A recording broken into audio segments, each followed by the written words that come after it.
O God, our help in ages past, our hope for years to come, our shelter from all life's stormy blasts, and all our eternal home. Send forth, we beseech thee, upon thy servants who bear office in this country, the spirit of charity and justice, that they may in all things walk before thee with steadfast purpose and a single heart, and faithfully serve in their several offices through Jesus Christ our Lord. Amen. Our Father, who art in heaven, hallowed be thy name, thy kingdom come, thy will be done on earth as it is in heaven. Give us this day our daily bread, and forgive us our trespasses, as we forgive them that trespass against us.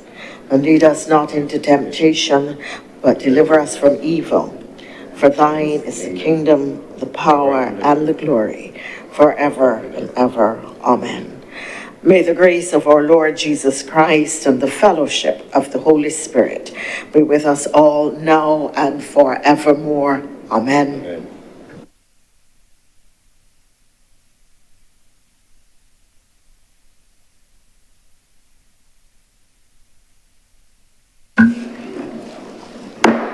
The Senate is in session.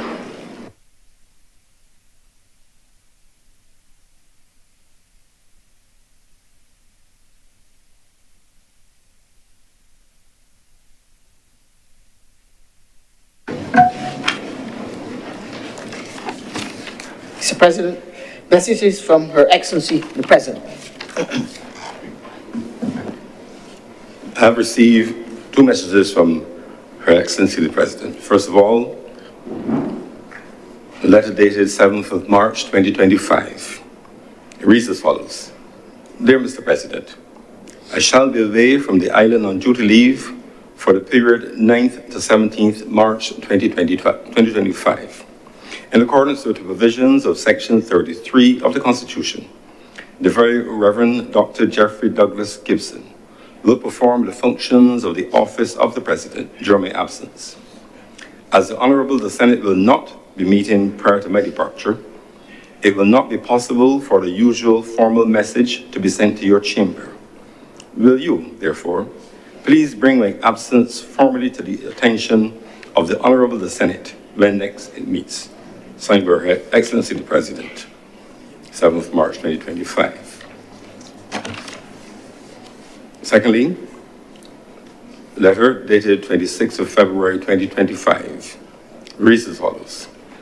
Dear Sir, I wish to inform that in accordance with the advice of the Prime Minister, under Section 39(1)(f) of the Constitution, the seat in the Senate held by Dr. Crystal Kathy Melissa Haynes was declared vacant with effect from 26 February 2025.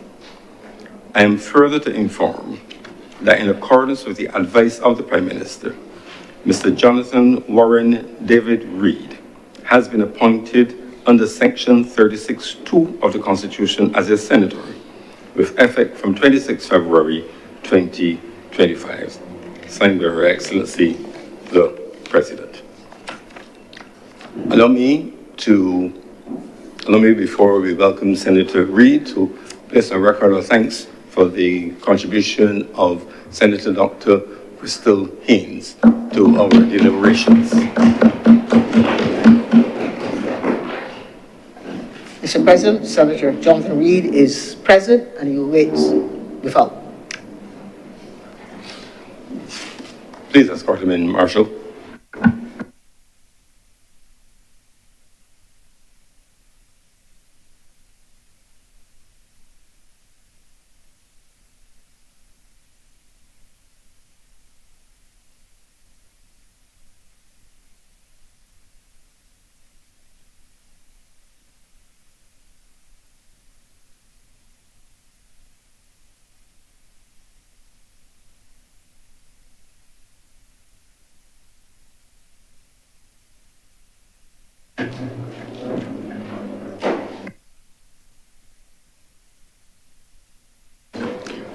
Senator Reid, let me be the first to welcome you to the Honourable the Senate and to congratulate you on your appointment as Senator as well as the Minister responsible for a very important aspect of our country's development.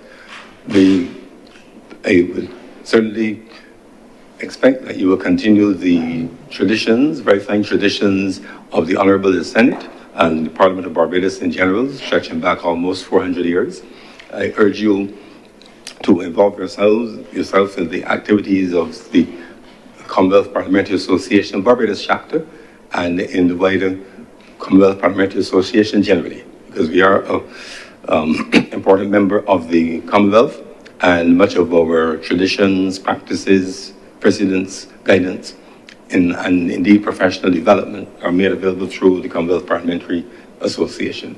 We look forward with great anticipation to your bringing your specific areas of expertise and experience and perspective to the deliberations in the Senate, and we look forward to your strengthening and adding to the richness of the debates which we will have on many matters which are before us.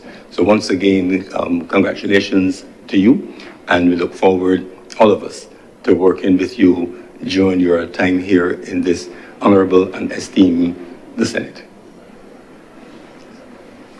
Senator Reid. Mr. President, thank you for the warm welcome, and thank you, colleagues, for the grace that you've shown me on entry. First, I want to thank the Prime Minister for showcase of trust in my capacity.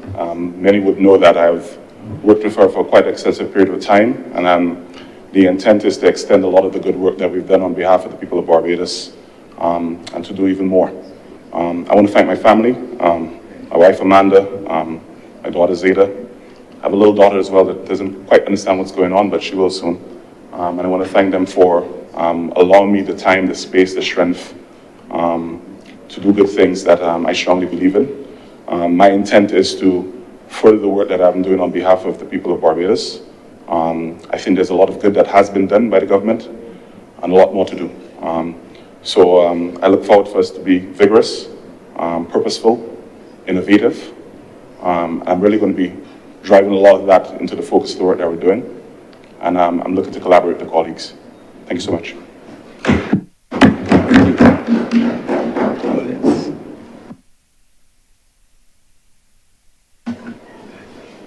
Announcements. Sorry. Okay.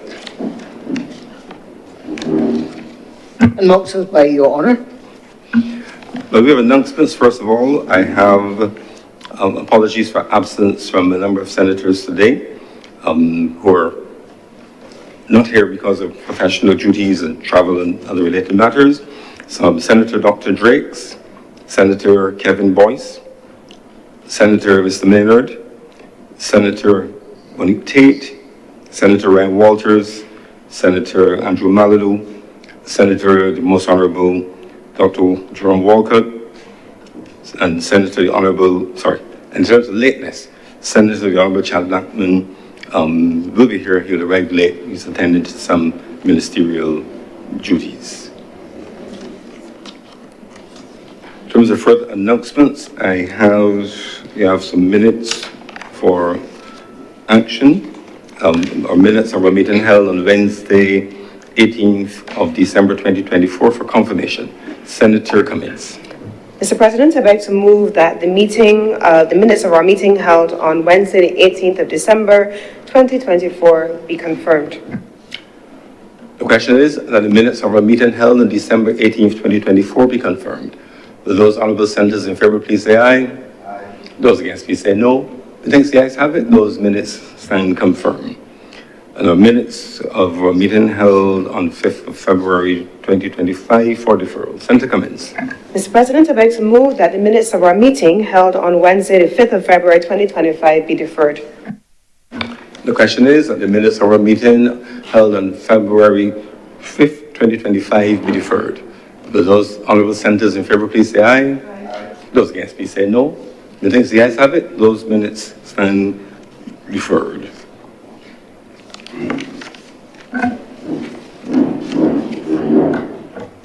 Presentation of petitions, presentation of papers, reports from select committees, questions to ministers, request for leave to move the adjournment of the Senate on matter of urgent public importance, statements by ministers or parliamentary secretaries, personal explanations, motions related to business or sitting of the Senate, and moved by a minister. Senator Cummins. Mr. President, I'd like to move the suspension of Standing Order 45-2 for the remainder of today's sitting. The question is, that Standing Order 45-2 be suspended for the remainder of today's sitting. Those honourable senators in favour, please say aye. Those against, please say no. The things the ayes have it. Standing Order 45-2 is therefore suspended for the remainder of this sitting. Introduction of bills. Senator Cummins. Mr. President, I'd like to move to give notice of a resolution to approve in accordance with Go ahead. Section 5 of the Crown Lands Vesting and Disposal Act, Cap 225, the vesting in the Africa Export-Import Bank of a parcel of land situated at Gemmett's Lane in the parish of St. Michael in the island, the site of the old Barbados Geriatric Hospital, General Hospital, for the construction of the African Export-Import Bank African Trade Center. I beg to also give notice, Mr. President, of the following bills, and I beg that they may move be read a first time. I beg to give Appropriation bill. I beg to move that the following bills be read a first time, Mr. President. Okay. I'm giving notice and I am begging to move that they be read a first time.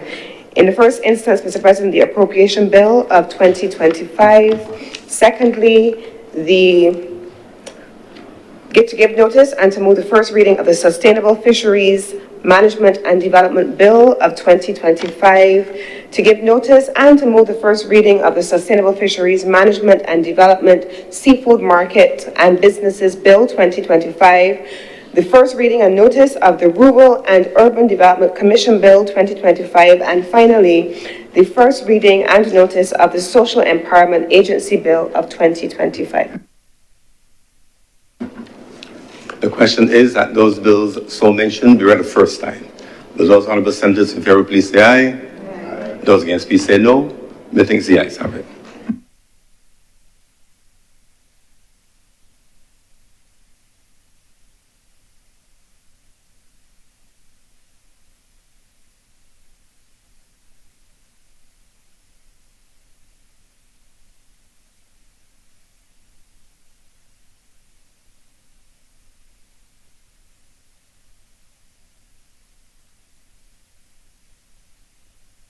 Public business, sir. Public business is now the order of the day.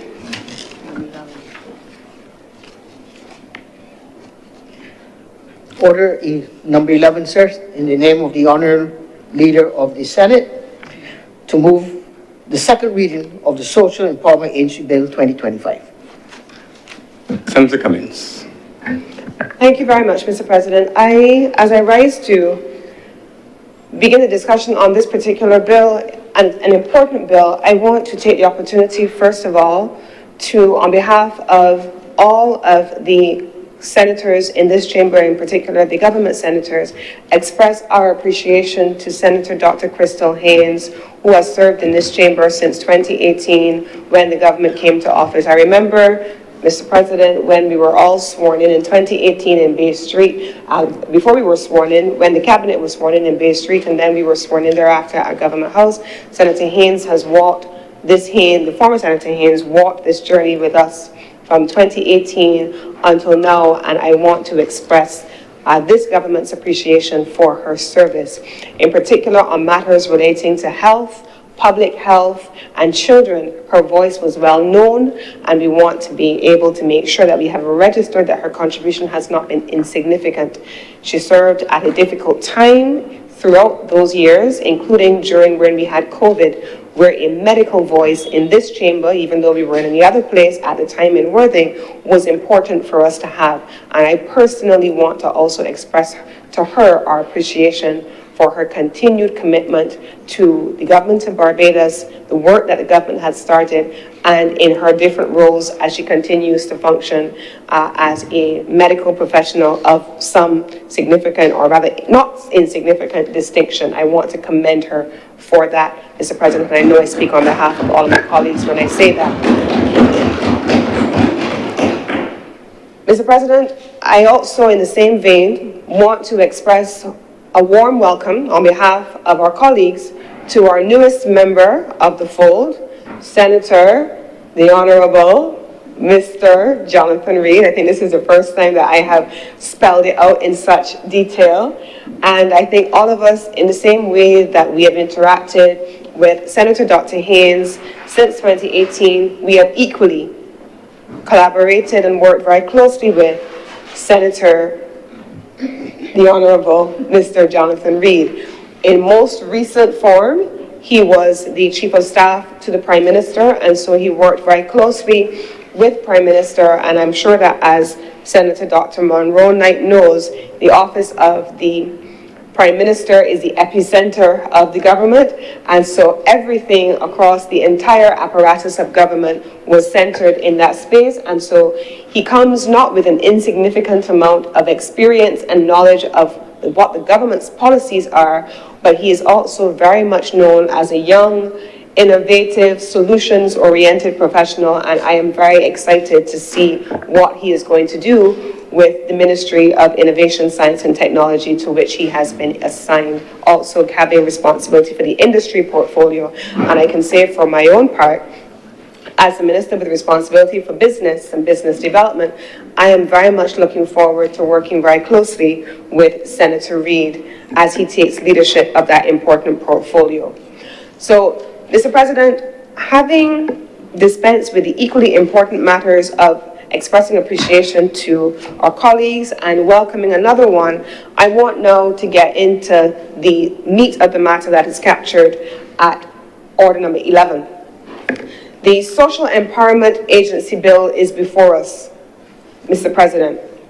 Now, in the other place and in many public spaces, we've heard the Honourable Minister speak on more than one occasion about the important work being done there. Mr. President, I am the first to raise my hand and say, as a minister with responsibility for energy, a minister with responsibility for commerce and business, we tend to deal more with the business community, and we tend to deal more with the economic and the commercial activity of the country, and embedded in all of that is going to be a people aspect at all times if you do it right. But there is no other institution in this country like the Ministry of People Empowerment and Elder Affairs that is so deeply embedded in the social infrastructure, the social apparatus, the social fabric of this country. From children to the elderly, from the time you are born up until the time you are in your latter stages of life. This particular ministry has led the charge over all of the social status, over the social structures of the country, and its work cannot be underestimated. It is the reason why you will see that so much significant work has been done over the last several years in this particular ministry. First, by the Honourable Cynthia Ford as the initial minister, and then subsequently by the Honourable Kirk Humphrey as the minister who succeeded her, and it has been a continuum, Mr. President. And so, starting with the Honourable Cynthia Ford and continued ably by Minister Humphrey, we now have seen the culmination of what was promised and what is now being delivered. Mr. President, all across Barbados, we hear from the public, and this is what has helped to catapult us into this space, what are the concerns that people are having about their interactions with the state? When people have to go and they have to interact with the Child Care Board on matters relating to children, what are their interactions looking and feeling like? When they have to interact with the National Assistance Board, the National Disabilities Commission, when they have to deal with the Welfare Department, Mr. President, what are some of those interactions? And quite frankly, many of the interactions have not been what we would want them to be as Barbadians. And this is not a new thing. This is not something that has just happened. It is not something that has now been complained about for the first time in the last 8 years. This is something, Mr. President, that has been with us from time immemorial. And the most vulnerable among us, the persons who are typically in need of social support from the government of Barbados, our most vulnerable citizens, those who are at the bottom of the income gap, those who are young, those who are elderly, those persons with disabilities, and we've heard even in this chamber, Mr. President, very recently, as we passed the disabilities bill and approved the disabilities policy, we heard from Senator Andrele Boyce in his contribution of the work that has happened. These are the persons who have needed to benefit from support from social services in ways that help to preserve people's dignity. And so the first thing that I want to say, Mr. President, is that while in the economics space, while in the commercial space, certainly in cases like other ministries that deal with the productive sectors, the question of treating to amalgamations and restructuring, deconstructing and reconstructing has typically been about a range of things, including inefficiencies, including ensuring cost savings.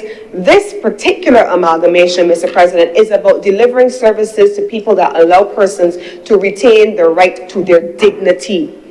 Their dignity, Mr. President, treating people in a way that our Prime Minister talks about all the time, seeing people and feeling people, Mr. President. That's what this amalgamation is about. So let's not lose sight of it as a purely administrative structure, Mr. President. And so this government has taken the position that we want to make sure that all of the services to which I have just referred, that those services are positioned and repositioned in a way that allows us to deliver services to the people of Barbados in a way that is respectful of people. And so, Mr. President, what we have here now is an amalgamation of the following entities now to form this new agency called the Social Empowerment Agency, the Welfare Department. The Welfare Department is representative of this country's social safety net for our most vulnerable. Mr. President, when I was a young, maybe 18-year-old student leaving Barbados for the first time to go overseas to university, I remember going to Jamaica.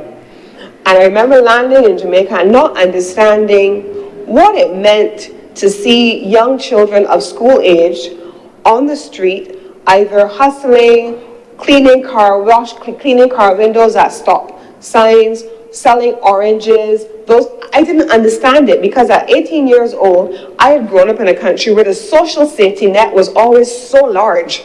It was cast so wide that everyone was always included. That's the Barbados that I knew. So I could not understand, first when I went to live as a student at 18, and then subsequently when I moved to Uganda as a professional in 2008, and I was there for 4 years, I did not understand the idea of young school-age children being on the street and not being able to benefit from social support. I remember, Mr. President, seeing persons who had been disabled, who had had an amputation, and so their legs were gone, and so there were persons who fell into the category that we call them as persons with disabilities. They couldn't work, Mr. President, they couldn't earn an income in the areas that they had previously been skilled, but there was no social safety net in some of these countries, Mr. President, to be able to empower people to live their life with some dignity. I remember, Mr. President, seeing people who were elderly and who were struggling sometimes to move from one place to the next, but they were still working because there was no social safety net, Mr. President. It did not exist. It does not still exist in many countries. And there are things, Mr. President, that we as a people in Barbados, I learned from living outside of this country, take for granted. We take what we have as a people for granted. The fact that we go to school and we don't have to pay at the point of service delivery, we take that for granted because we don't see those children in other countries who are standing on the side of the road selling a couple of oranges or offering to wash windows because they're trying to earn money to go to school because there is a fee attached to their school fees and they can't go to school without paying them. We don't live that life in Barbados. Our children have the ability to go to school because we have a social safety net. Persons with disabilities, Mr. President, we have even cast the social safety net wider in the last year. Mr. President, in this country. And while there's a lot of chatter and sometimes a lot of discontent about what we have, I want to urge Barbadians to remember and to look at what we have and recognize that we have done so much better as a nation historically than most, and we are continuously expanding to provide support for our people. Are we there yet? Have we achieved all that we've needed to achieve yet? No, Mr. President, we have not. But is there a commitment to be able to continue to do more? Absolutely, Mr. President. And today, that's really what we're talking about. The National Disabilities Unit, Mr. President, and I've spoken briefly about persons with disabilities, that is meant to be incorporated under the SIA. The role currently of the National Disabilities Unit is to facilitate and to promote the advancement of and empowerment of persons with disabilities. And the purpose of that, Mr. President, is ensuring that they have equal opportunities for integration and participation in all aspects of community living. We in this chamber, Mr. President, last year, I think it was, the days are all a blur, so I don't remember exactly when it was, but I know for sure, in this chamber, we passed a bill on disabilities where we have seen the expansion for the first time and the codification in a dedicated document of one, a national disabilities policy and a national disabilities bill creating a legal and a regulatory framework in support of persons with disabilities. So we've always had a national disabilities unit. We've always been doing that work, Mr. President, but now we put a legal framework behind it. Now we have a policy behind it. And now, under the SIA, it is being captured as one of the agencies to be amalgamated. Child Care Board, Mr. President, Child Care Board, to ensure that this country protects and cares for every single child through advocacy, counseling, and where necessary, support by way of different types of facilities. And you have heard the Honourable Minister in the other place and elsewhere speaking about the provision for the first time in this country of an expansion of residential care facilities. We currently have, Mr. President, facilities in different locations, but at Sterling, and I remember as I think it was a Barbados Community College student, as a young Rotaraptor, spending my Saturdays at Sterling Children's Home, working with the children who were there. That facility is now earmarked to be transformed into a dedicated facility for residential services in support of our nation's children. The National Assistance Board. Now, Mr. President, I think all of us grew up in the Barbados where we would see what we used to call back in the day the home helpers. And the home helpers, you would see them on a day moving around the communities, going to help the elderly in the communities and being able to provide them with in-home care. If they could not leave their homes, Mr. President, they still deserved to have the ability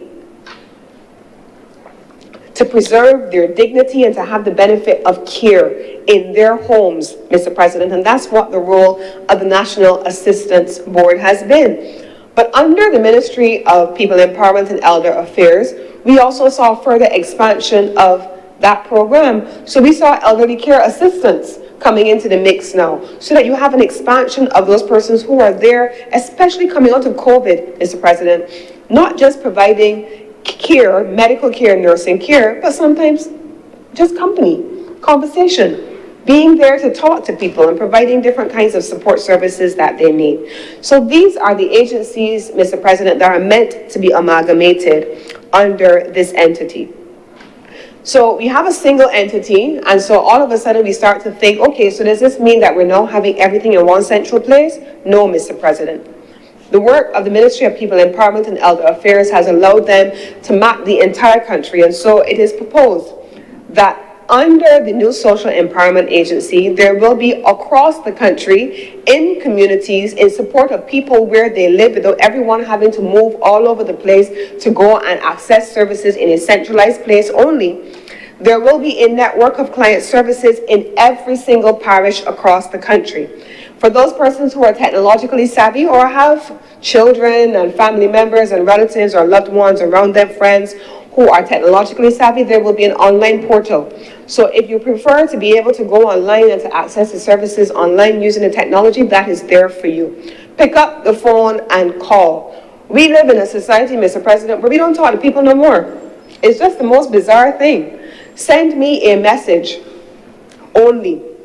Don't talk to me because I no longer know how to have a conversation. And that's a real issue that I will perhaps have a different conversation about that on a different occasion. But COVID was one of those times, Mr. President, where we went into isolation from the people around us in a lot of ways. And now we're at that stage where, Mr. President, I'm not sure if all of us have come back out of COVID in the way that we went in. So we have an entire generation that communicates only with half words, half sentences, abbreviations by text, but a conversation, a face-to-face engagement, coming from behind your devices and talking to people, that doesn't exist anymore. But there's a telephone capability for you to be able to pick up the phone and sometimes just talk to somebody. That is under the SIA. And the expectation, Mr. President, is that SIA is going to be in the community, boots on the ground, in people's spaces, meeting people where they are, to be able to undertake community outreach interventions and taking the services into the community to meet people. But, Mr. President, the volume of persons being navigated across these individual agencies, far less when you pull them all together, is not insignificant. It is significant, and people's needs have to be met. Can you imagine, Mr. President, being in a scenario where you can't put food on your table and you've really been struggling to be able to meet the needs of your family and to support your children, and you are in that category that is considered the most vulnerable, and you can't reach anybody, you can't get a little help, you can't get a support, but there's a whole institution set up just for persons like you, Mr. President, and that's the reason why, as they have designed this SIA, they've implemented what they call, and they do it in the legal space as well, in terms of legal services and case management, and Senator Nichols would know this better than I, but they have now implemented a case management system, which is specifically about making sure that there is an information system where you can manage all client information, support easy access to data, and foster more informed and faster decision-making when processing client applications. Mr. President, you remember the days, and we still are navigating it in many instances, where you call a government agency, oh, I know what you mean, you got to call somewhere else. Or try so-and-so, pick up the phone, oh, you got to call somebody else. Now I mean, and before you know it, you've gone to 4 and 5 and 10 different agencies, and you're still not any better off than where you started. The last person you talk to is probably is going to be the person who sends you back, the first person that you have interacted with. That's a real reality at any point in time in all of our histories in Barbados. And so this government, whether it is in business facilitation or in social care, is putting measures in place that allow the public, the people of Barbados, to have easier access to information that they require, but also, more importantly, in the case of the SIA, to then find itself in a position, Mr. President, where they are able to have all of their information in one place, and the agencies across the spectrum of SIA being able to pull from that information. There are meant to be 12 of those client centers, Mr. President. One in St. Lucie, one in St. Peter, another in St. James, one in St. Michael, Christchurch, St. Philip, St. George, St. John, St. Joseph, St. Thomas, St. Andrew. They're all over the country, Mr. President, and that is meant to make sure that we can support people. So I want now to come to how that is going to be integrated into the actual legislation, Mr. President, because I can then share with you about how the process was derived. This was not something that the minister on his own came up with. It was not something that the ministry on their own came up with. It was something that went through a 2-year process of development with change management specialists, organizational specialists, industrial relations specialists, and a dedicated team designed to structure the organization, how the organization itself was meant to be structured, how you would transition from a state entity into one that is now run by a board of directors. You've had staff and stakeholder engagement, and down to the name, SIA, Mr. President, was done through public consultation, specifically through staff town hall meetings, focus groups, and subject-specific staff meetings. I know, Mr. President, myself, as someone who has just undertaken one amalgamation and one creation of an entirely new entity, and I'm in the throes of amalgamating 3 major entities, I know personally how much it is and how important it is to integrate your staff as you develop the process. They have to be a part of the process. And so The name SIA came about as a consequence of staff surveys and stakeholder engagements, and then out of that, this one had the most positive responses. So I assure you, this government that consults extensively and brings in specialists in the various agencies, in various disciplines, including in branding, in communications, in organizational structure, all of that work was done before we could get here, Mr. President, to be in this place. Training, there is an ongoing training component as well, and so the Learning and Development Directorate of the government, as well as external training subject matter experts, including the National Training Initiative, NTI, independent training specialists in different areas. Even Ross University, that is right here, Mr. President, has gotten involved. The University of the West Indies, Cave Hill School of Business, they have been involved in the development of what you see here in this legislation. And so, in the bill itself, I want now to bring some attention to what the bill contains.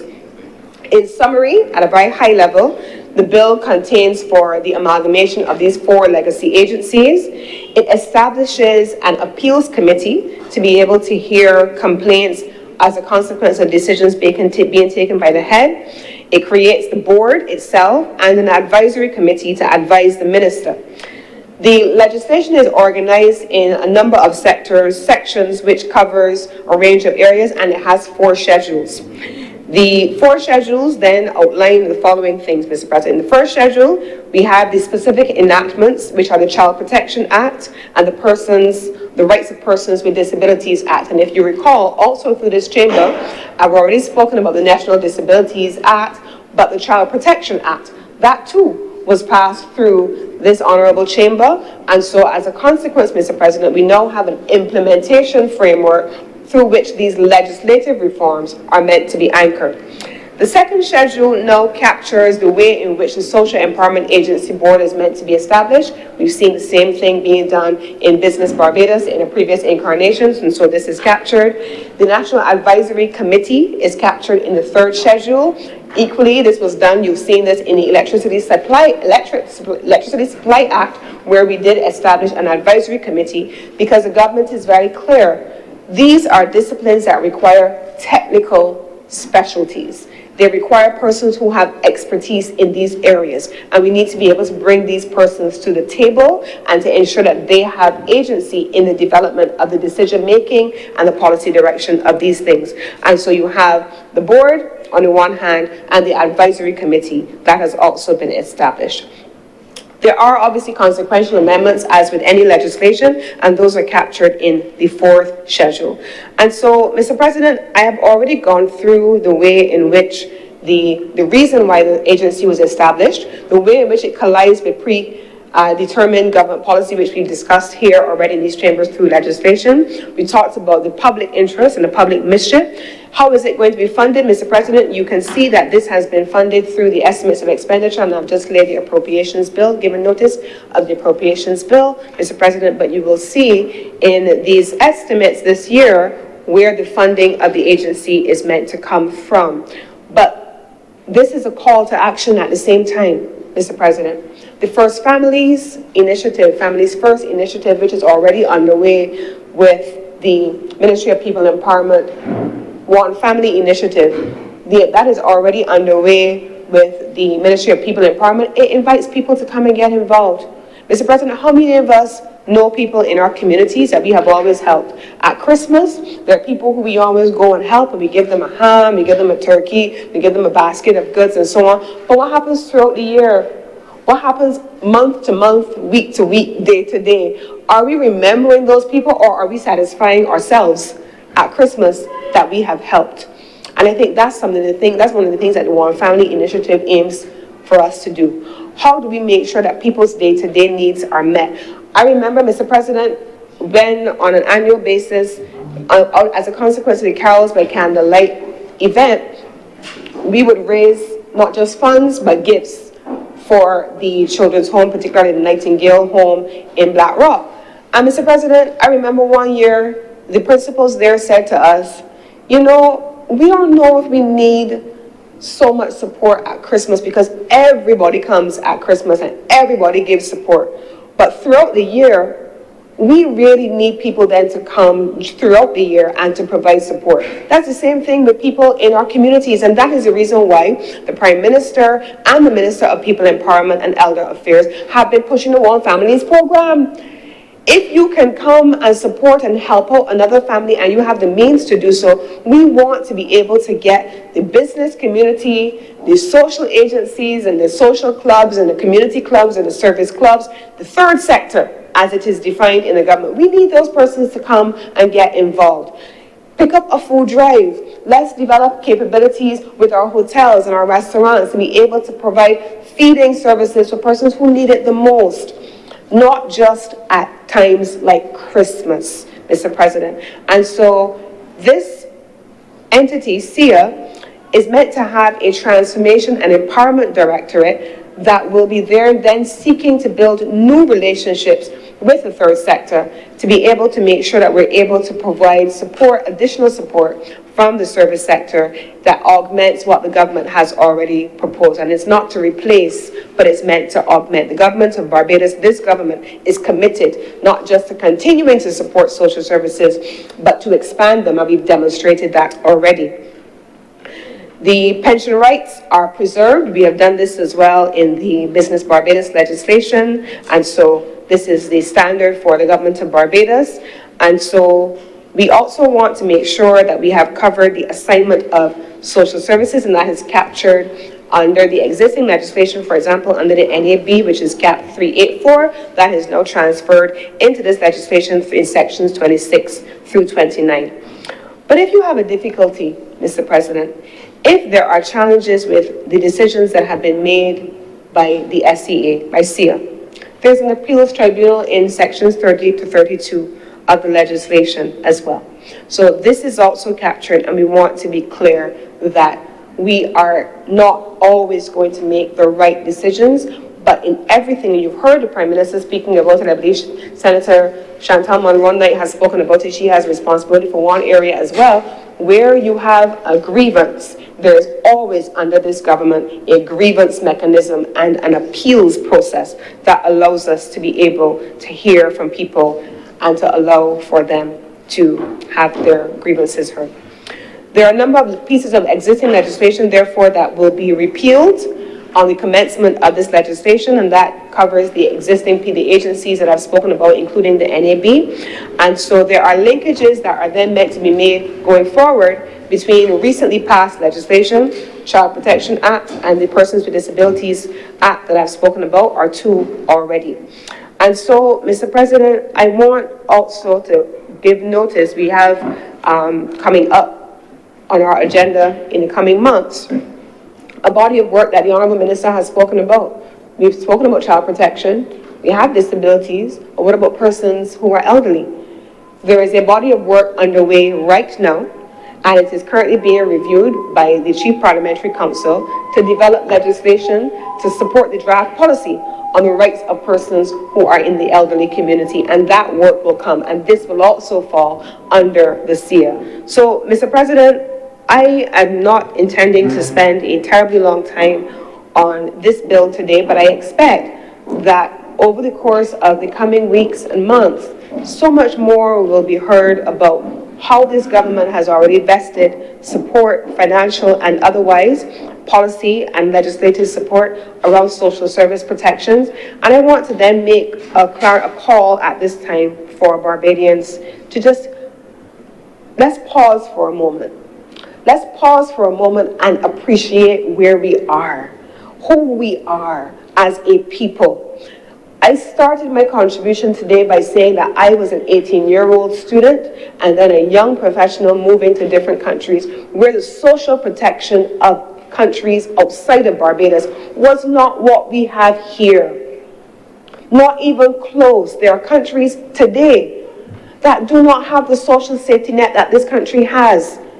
And the balancing of social services and the expansion of social services in this country is impressive, to say the least. Do we get it right all the time? No, Mr. President, and we have acknowledged that by looking at streamlining how we deliver services to people. But you know, we have to also avoid the cynicism that creeps in sometimes. We forget how far we have come. We forget who we are. And we tend to focus always on the things that don't go right. You could have a conversation in this country now, Mr. President. 10 things are right, and 10 things were done well, and you will only have people talking about the one thing that went badly. We have moved away from a spirit of gratitude, Mr. President, and appreciation. And that is not to say that we are not still to call for things to be continuously reformed. We are, absolutely. Striving constantly for perfection is a thing that is built into our DNA, and we get that. But when we live in a country where we can pause to say, you know what, boy, let me tell you, Barbados is punching above its weight in ways that we could never even have imagined. Barbados spends more money in social services. If we see these estimates of expenditure when we start our debates next week, we will see that the largest chunk of expenditure historically in this country that has ever been spent in social services is under this government, Mr. President. We will see that, Mr. President. We will see, Mr. President, that from 2018 up to the proposed expenditure for 2025, this government has spent in education, in health, in the provision of support services for our most vulnerable. And we live in glass houses sometimes, or we live in bubbles that don't always see people and feel people. So sometimes we talk in these very high, fanciful, Victorian, Elizabethan terms that don't recognize who people are.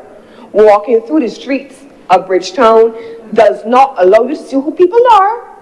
It does not, because you don't live that life. You're not there every day. And people are not looking for us to show up, like I said, at Christmas only. People want to be able to see us, feel us, and hear us throughout the year and benefit from support. People are not foolish. People don't forget that we are spending more on social services now in support of them than they have seen before. People are not seeing those things. They are, Mr. President. And so the creation of a social empowerment agency, as is before this honorable chamber today, is both a moral imperative, it is an institutional imperative, it is a national imperative, it is a financial commitment and a financial imperative, it is a developmental imperative. But Mr. President, let us never lose sight of the fact that behind the statistics, behind the institutions, behind all of the gimmicks, there are people, real people, children, the elderly, the vulnerable, the disabled, Bajans, people, our people who are depending on us to do more than come into these honorable chambers and talk in ways that sound good. They're depending on us to deliver. And this legislation, this structure, these agencies, the financing that will go about it is positioning Barbados to deliver for the people who need us to do it most. That's why we are here today. That's why we are here today, Mr. President. And I want to commend this legislation to this honorable chamber. I want to urge Barbadians to get involved more in our communities. Mr. President, I am a government minister. I am a senator. I am a mother.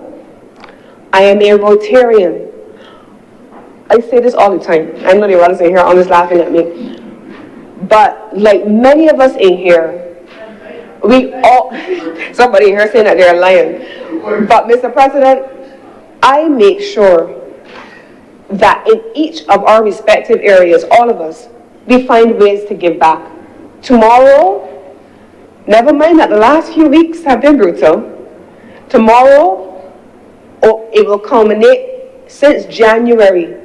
8 weeks of training for the nation's children in Model United Nations. That will culminate tomorrow, Saturday, from 8 o'clock to 4:30 tomorrow. That's where you can find me. In Model United Nations. Tired or tired not, don't matter. These are commitments to service and to people. And we all have to find different ways, in meaningful ways, to give back to people. Not gimmicks, but in real, meaningful ways. What are we each doing in our respective sphere that gives back to people in meaningful ways? Not just in these spaces, not just talking about it, but doing it. Do you know how proud I'm going to become tomorrow evening at 4:30 when 44 students in the nation's schools, who I have spent the last 8 weeks with every Saturday morning, training in international diplomacy, speech writing, speech delivery, confidence building, public speaking, building of relationships and alliances. And each one of us, I'm sure, in each different area that we are involved in, can talk about the things that we are doing. We need every Barbadian to get involved in different ways that build capacity among our people and help our people to rise above their circumstances. So that bills like this will then result in fewer numbers being pushed through the case management system because we're building capacity. We're investing in education and giving people hope, giving them something to aspire to, inspiring them for greatness, so that people understand that you earn more, not in get-rich-quick schemes, or you are able to improve your standard of living, get better with support of the state, yes, but with empowerment, genuine empowerment provisions that help people to rise above their station. But until they can do that, this government is committed to supporting people and meeting them where we are. And with these few words, Mr. President, I commend this bill to this honorable chamber. I commend the work in the Ministry of People Empowerment and Elder Affairs. I commend the work of the Minister of People Empowerment and Elder Affairs for his leadership. I commend the previous Minister of People Empowerment and Elder Affairs, the Honourable Cynthia Ford, for her leadership, especially on matters relating to persons in the elderly community. And I commend the Honourable member from the other place who has led on disabilities, the Honourable Edmund Hickson as well. These are all persons who have contributed to helping to get us here, and I want to therefore beg to move that this bill be read a second time. Thank you very much, Senator Cummins. Senator Worrell. Thank you, Mr. President.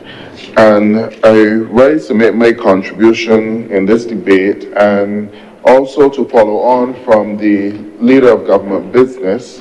On behalf of the opposition, welcome Senator Reid. And just to say to him that he has some very high shoes to fill, because he's replacing a senator which no less than 4-inch stilettos, but definitely but she definitely made some useful contributions, and I am so sorry that she's no longer here with us, but you definitely have some high heels to fill, and we look forward to your contributions in this place.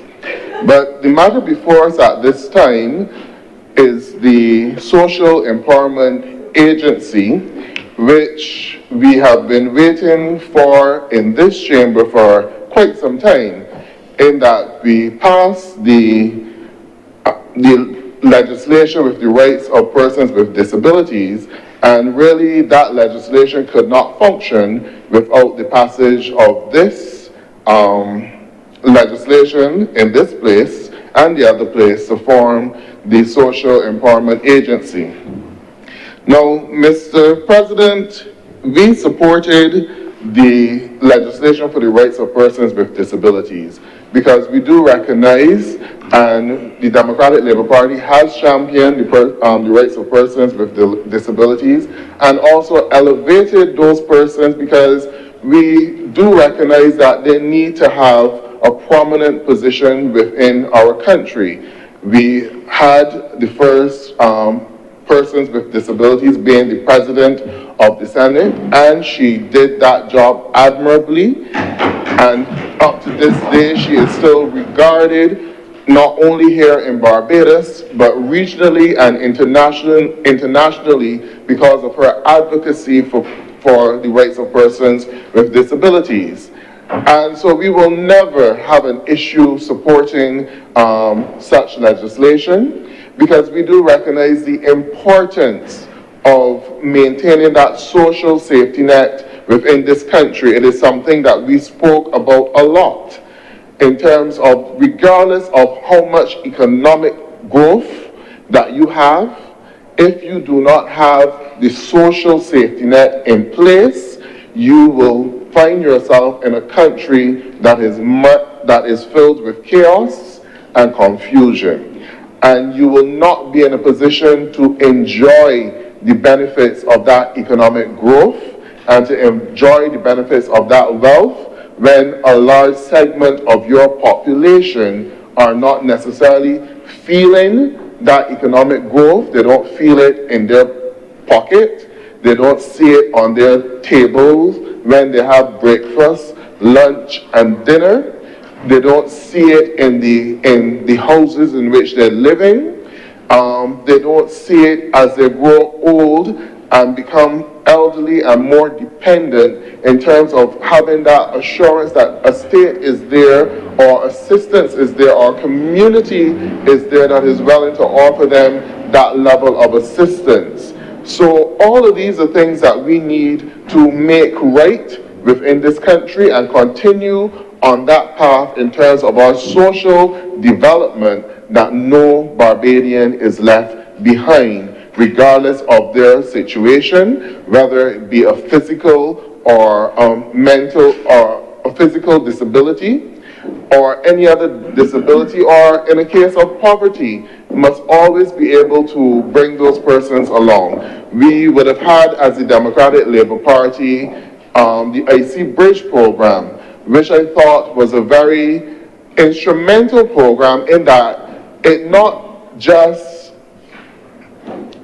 it looked at intergenerational poverty. And it was a model to bring, with the goal, the vision, the aim, to bring families out of intergenerational poverty, recognizing that they needed access to proper education, that they needed access to proper health care, that they needed access to proper jobs. And you provided all of these services. You treated the entire family as one, provided a holistic basis for that family. So you didn't just look at the individual who turned up to the welfare department asking for assistance to send their children to school and giving them a check which they could then use to purchase school uniform or food, but you went in and provided the social services for that family. Because at the end of the day, every single mother, every single father, grandparent wants to make sure that their family are well taken care of. And it's not just to be properly fed, but make sure that you have access to a job that you can provide to your family. So it is not about being in a position of promoting dependency, but you are promoting self-reliance and independence. And that is how our social and our welfare system needs to be repositioned within this country. And we also need a paradigm shift, which I will come to later, in terms of how do we think or classify those persons who need welfare assistance. So all of these things are necessary. You are promoting self-reliance and independence and getting families out of generational poverty. Education is important. Access to proper housing is important. Access to proper sanitation is important. Access to jobs are important, skills training, and even if you can get to the stage of entrepreneurship, that is important, because we want for our families to be in a position that 10, 15 years after benefiting from assistance from the state, that you are in a better position to provide for your grandchildren, and that they do not have to travel the same road and go through the same hardship which the mother came through. This is what we need for our state and to envision in terms of our country, in terms of how we are going to develop our people and provide that necessary social safety net that everybody in Barbados feels or believes that if I am in a crisis situation, that there is assistance out there for me and I don't have to beg for it. And I also strongly believe that we need to come to the end of those days where we have to depend on a politician to initiate that assistance. It is the role of the politicians to put the policy in place for it. But I do not think that a family should have to go and beg or line up at a constituency office or wait till a politician comes out of parliament to beg them or even put it in the media for assistance. As long as there is a need, you should be able to freely go to the welfare officer responsible for the community, the constituency, and get that assistance. And I come now to the point about how we classify persons who require assistance in this country. I think that we have to recognize that gone are the days where persons requiring assistance only live in chattel houses. Gone are those days. We have had, not just in Barbados, but it was a pandemic, COVID. And as a result, I'm just using that as an example. As a result of COVID, during those years, 2021, 22, when you heard of the deaths, you heard husbands dying, fathers dying. So let's just use as an example, imagine a family that lost a mother and a father, and it is just 18-year-olds and 20-year-olds who are left to continue. That family would need assistance. And even though the mother and father was able to build a nice bungalow in the developed areas, they're no longer there. And the children are not yet at the stage where they can properly manage to finance that house, to pay the utilities, to continue to pay the mortgage if there is one, or even to continue with the renovations to the house which the mother and father may have been doing. So you may very well find yourself as a social worker in the Child Care Board, or coming up later, the Rural Development and Urban Development Commission, receiving a request for assistance to repair a roof on a lovely wall house. But because of circumstances, the family just does not have the means at this time in order to go to the bank to get a loan to repair that roof. But they recognize that come July, when the hurricane season starts, that every single day that they will have to live in fear if an announcement is made that a tropical depression or storm is likely to pass Barbados, because they know that if it passes, that roof can blow off and they will be without a house. And I would think it is better for a government to fix that house before it blows down than to wait until it blows down to fix it.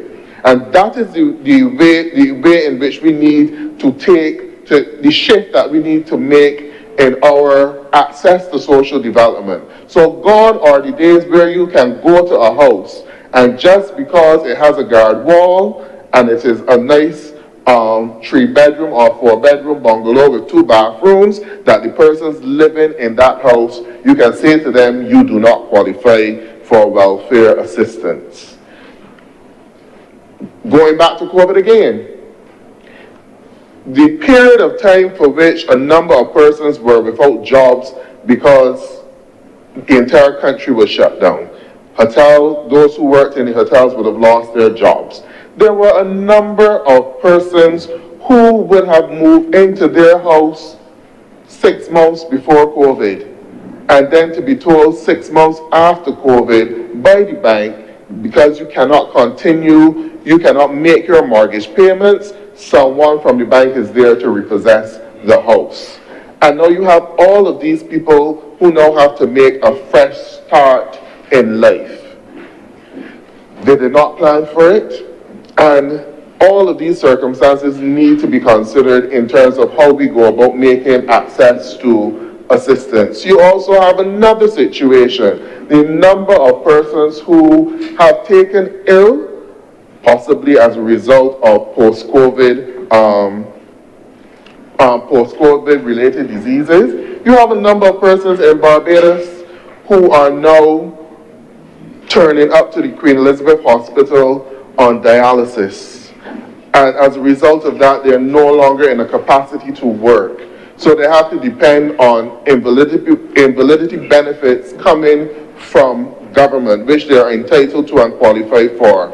those invalidity benefits do not in any way match the salary which the individual would have received when they were working. So in a situation, and it's not, you have a number of disabilities, because you could end up in that situation as a result of a traffic accident, or you could end up in that situation as a result of a fall on your workplace. And then you have to get invalidity benefits which are at a fraction of what your actual salary was before. And you are the main breadwinner for your family. You had a housewife. And you are the main breadwinner for your family. Can you imagine the amount of hardship and emotional distress that those people go through when they still have to pay a mortgage, they still have to pay their utility bills, they still have to provide food for the household, they may have children at school, they still have to provide for those children, but they're receiving a fraction of what they were making when they were out in gainful employment. And you have to readjust your life to that, and sometimes you end up in a situation where the utility companies, they still want the full amount for their utility bills. The supermarkets, still, you can't carry out the items from the supermarket on a promissory note. You still have to pay the full amount. So these are persons who, even though they may be receiving the invalidity benefit, may still have some claim to being able to access welfare, to assist with the utility bills, to assist with the children going to school, to assist with the purchase of food. It is not that the persons are being greedy, but it is just that your circumstances have changed so drastically, a situation completely out of your control. And yes, many of them cut and contrive to make it work, but they are not, they're still under a lot of emotional stress, because the utility bill comes at the end of every month. The grocery bills, you still have to put groceries on the table. So if we can offer them some assistance in allowing these people to have a top-up, or we can also go the route as well as increasing the amount of the percentage of invalidity benefits which are paid. These are things that can be done as well. Or giving them access to some welfare assistance for a period of time to help, or when they face a crisis, to help them through that situation. All of these are things that we need to consider if we really want Barbados to be considered as a developed nation who puts its people first, and as a nation who has a social safety net in place that, regardless from birth to the grave, the citizens are taken care of. And I think that we should be able to afford it. We are a high tax jurisdiction. We are taxed for everything. The VAT, the government has not seen it fit to reduce from the 17.5% to the 15% to give Barbadians an ease.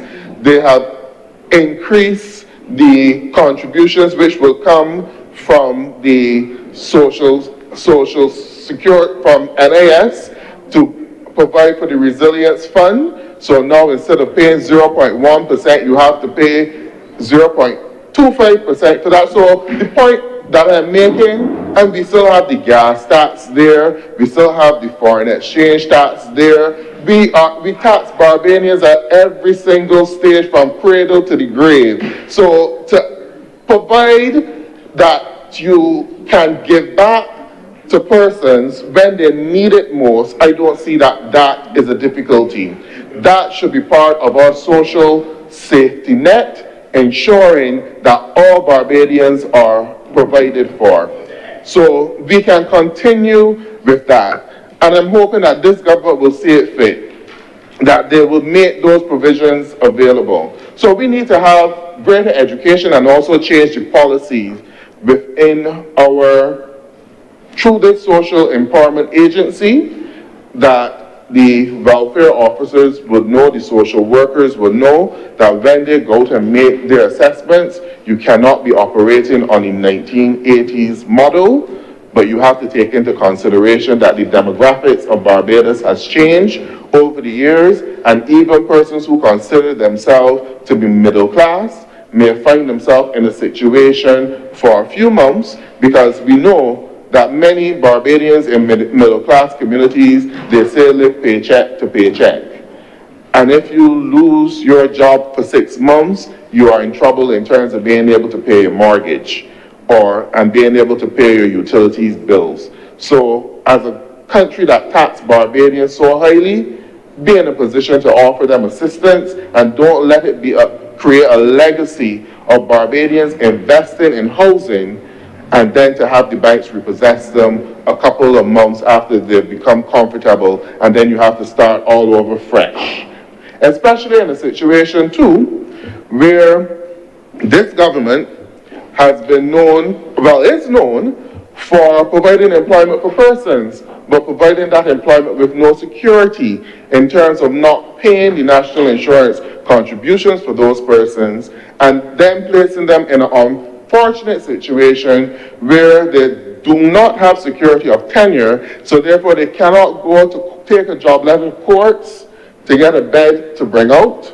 They can't take a letter to the bank to get or the credit union to get a loan to do minor repairs on the household. All of these are things that we need to consider puts holes in that social safety net which we are trying to create. So I would advise the government that they need to consider their role in this and fix that situation quickly, because if you hire someone on a temporary basis within government for a year or 6 months, government should ensure that they pay the national insurance for that individual so that they can contribute and earn credits towards their pension.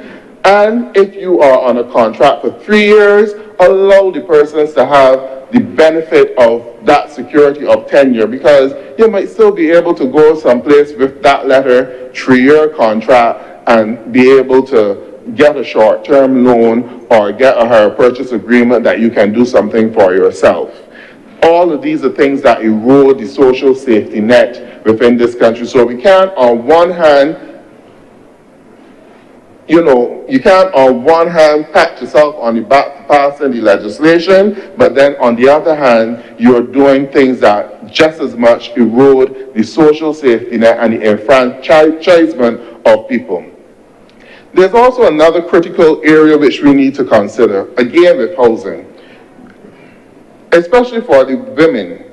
There is a phenomenon out there where a number of women who are head of households, and after they reach a certain age, after they pass their 40s, find themselves in a position where they cannot go to a bank to get a loan to even do repairs or get a mortgage for their house. It's more so over the age of 50, because obviously it is believed that they're soon coming to the pensionable age, and therefore they may not be in a capacity to repair that, to repay the loan. A majority of these women are in that situation because you may very well live in the house on your own, or you still have minor children who may still be at school or not yet in a capacity to assist. This is where the National Assistance Board comes in terms of offering assistance. And I believe that at one point the National Assistance Board had a program in terms of offering housing, especially for the elderly, and repairing houses for the elderly. We need to see more of that happening across this country. There are many elderly persons, in particular women, who are living in housing conditions that are not adequate. Gone are the days where Barbadians should still have to be using a pit toilet, even though that does not necessarily fall on these ministries, but these are the assistance that should be granted to persons in terms of making sure that those sanitary conveniences are available. And I am suggesting to this government that a national survey be done, and where you find situations where Barbadians are still living in such situation that the Social Empowerment Agency, as is their remit to provide this information to the government, should go through the communities and a list of all of those persons, and government should take on board that as a project to relieve those persons of pit toilets in the rural areas. On a point of order, Mr. President, sir, I think the Honourable Senator is misleading the House in suggesting that there's no such policy or program exists. In fact, he is addressing it as if it's new discovery, a new suggestion. Government has a pit toilet eradication program. There have been extensive social surveys to identify all of the persons across Barbados, and it's not just in rural Barbados, but in urban Barbados as well, to determine those who have pit toilets and need to have them replaced. And government has embarked on and is going very well on its pit toilet eradication program. So I wouldn't want the Honourable Senator to think that he's making this as a new suggestion that has never occurred in the history of Barbados, and this is something new to be started. It may never have been done previously under the Democratic Labour Party, but it is very, very much a policy of the Barbados Labour Party that is ongoing and is having extremely beneficial impacts. In fact, sir, when the sewage projects were done, that was one of the things that disclosed that there were pit toilets in urban Barbados, in places where you would not think, and that was one of the triggers for the policy and the program. I know that this has been a long point of order, sir, but I think that the public and the Senator deserve to know. I didn't think that he wanted to continue to mislead the public and himself. Thank you, Honourable Senator Thompson. Please continue, Senator Warrell. Thank you, Mr. President. I don't think I was misleading myself or the public, because I made it clear that there was such a program in place. What I'm suggesting, as Senator Cummins did say, that we need to use this debate in terms of envisioning how best we can change the delivery of social care services in Barbados, to move it from what it was before to get it to where it would be that all Barbadians can feel that it is working for them. And I would like to, through you, Mr. President, inform the Honourable Deputy President that under the functions of the agency, Part 5F, to advise the Minister on social protection mechanisms, the delivery of social assistance to vulnerable persons, and any matter which the Minister may refer to it for advice. So my point was that I was hoping that through this agency that there are still pit toilets in Barbados. I know that it is done through the Ministry of Health. But my point was that through this, there are allocations through the Ministry of Health. My point was through this agency that the National Assistance Board and other agencies do offer assistance in terms of assistance to housing. Take on such a project and a time period by a certain time that all of them would be eradicated in Barbados. It will be a good economic stimulus to Barbadians in construction, which is desperately needed at this time. A good economic stimulus in construction, a project that could be taken on, and you would bring some sense of dignity to a number of people in Barbados who can benefit from it.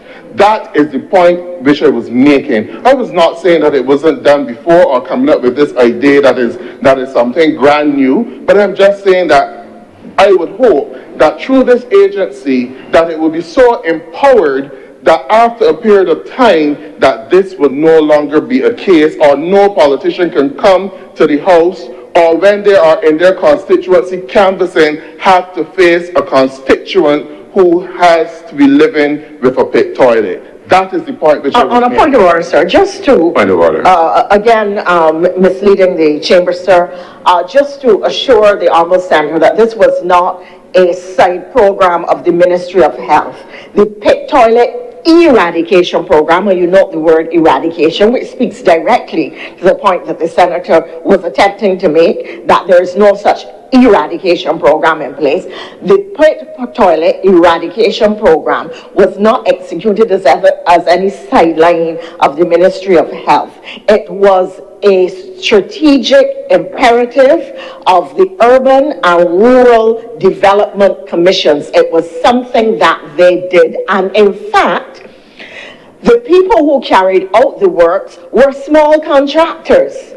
And they did have the benefit of gaining revenues and profits from their work, of helping their families, of stimulating certain sectors of the economy. So the Honourable Senator had not been making a bad speech, but I cannot let the record be contaminated by ignorance, sir. And I think, once I know that you mean it in the classical sense, lacking knowledge in a specific matter, I think though that you may want to substitute another word so that readers of the record in the future may not think that you're trespassing on the rules of the House.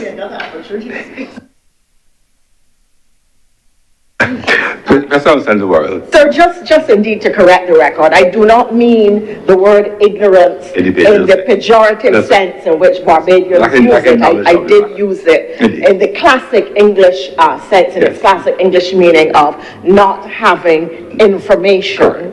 So no offense at all is intended to the senator. And in fact, I did say that up to that point, he had not been making a bad speech. Please pass on, Senator. Thank you, Mr. President, and I will not deliberate any further with someone who, had the wisdom to put a dump in a protected area. So I will press on with my contribution, Mr. President. But the point was still made. We need to elevate our thinking in the way how we deliver social services to this country and to its people. Mr. President, it brings me to my next point with regard to this legislation. And, I do believe that legislation such as this, which is very important, should have the opportunity to have wholesome debate within this chamber. And also that members should have the time in which to scrutinize the legislation. Because our role here is not just to simply pass the legislation, but also to educate the members of the public about the contents of the legislation, how it would actually work, and how it would actually function, and how it would benefit them. So we should really be treating such a consequential matter with a very wholesome debate where we can freely share on our thinking of how the social empowerment agency can work and how it can benefit this nation. I, in principle, support the legislation, but with a level of intrepidation, Mr. President, I have to consider how I give that support, given the practice of this government in recent times, especially on the departure of former Senator Haynes, who lobbied for the Civic Center, and then we were told by the senior minister that it was not a done deal, and then this was on the 18th of February, we were told it was not a done deal, and by the 8th of March, we were pretty much told, regardless of how much one of his parade, probably can't say, regardless of how, strike that from the record, sir. Thank you. Regardless of how much you march across Barbados and march by Voltown, it done happen already, and we will proceed. So, because of how important this amalgamation is to the security of tenure of the persons who worked within the legacy agency, I have to be cautious with the way how I give support to this bill. So I want to come to situations, because I know it has happened in the past, where we know that the government is rushing to amalgamate the agency to satisfy the terms and agreement under the IMF program. Mr. President, I raise on a point of order. Point of order. Mr. President, the Honourable Senator, I know it's not intentional, it's misleading the chamber.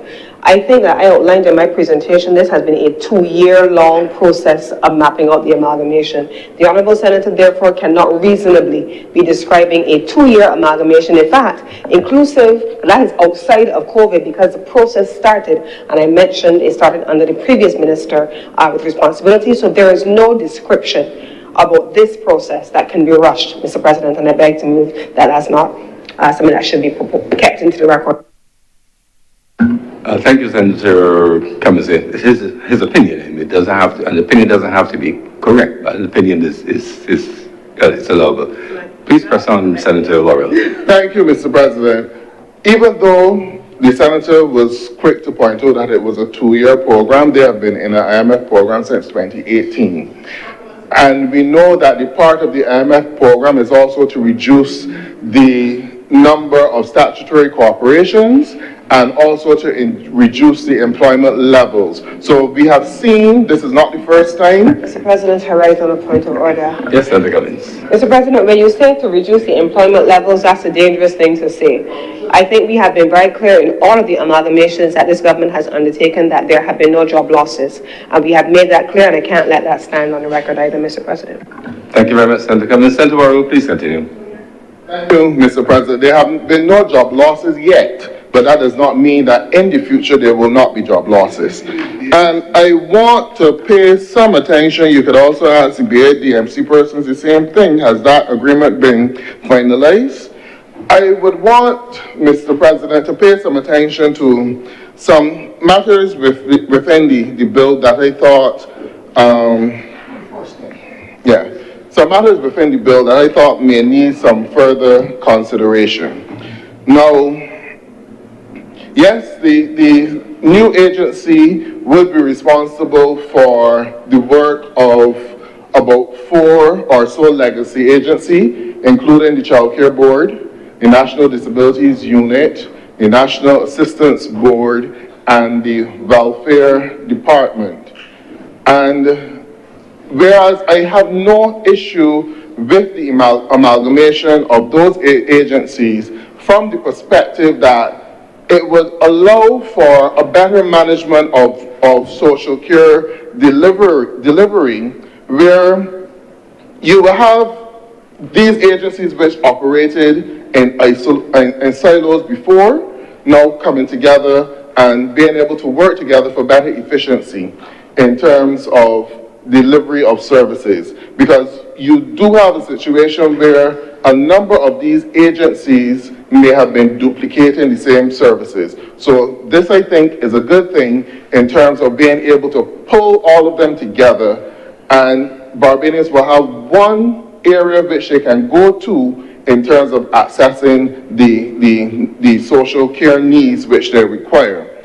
But the point that I was getting to in terms of when we do have these amalgamations, you often have issues in terms of the rights and the conditions of service of the employees of the legacy agency in terms of going into these new statutory organization. And yes, I do recognize that the legislation does point out that the pension benefits and all of these things will be preserved. And I do hope that this was clearly discussed and supported by the unions which represent all of those agencies, because I know some of them will be represented by the Barbados Workers Union, some will be represented by the NUPW, and some could be represented by Unity Workers Union. And I do hope that you have consensus and you have had the discussions with the workers and the unions, and everyone is on board with this merger and will be able to go forward. And 10 years, 15 years from now, you're not hearing that persons are denied of pension benefits or any rights. And I also think we create an environment where we form these new companies. We maintain the rights of the legacy employees, but then we have almost different rights for the new employees who are onboarded in the new company. That creates problems and it creates friction. and it creates a different standard within the work environment.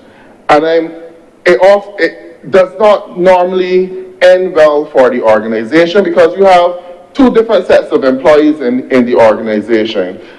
The new employees who are coming in, who are operating under different terms and conditions from the legacy employees who are there. And it creates challenge for the HR within those organizations and for the managers.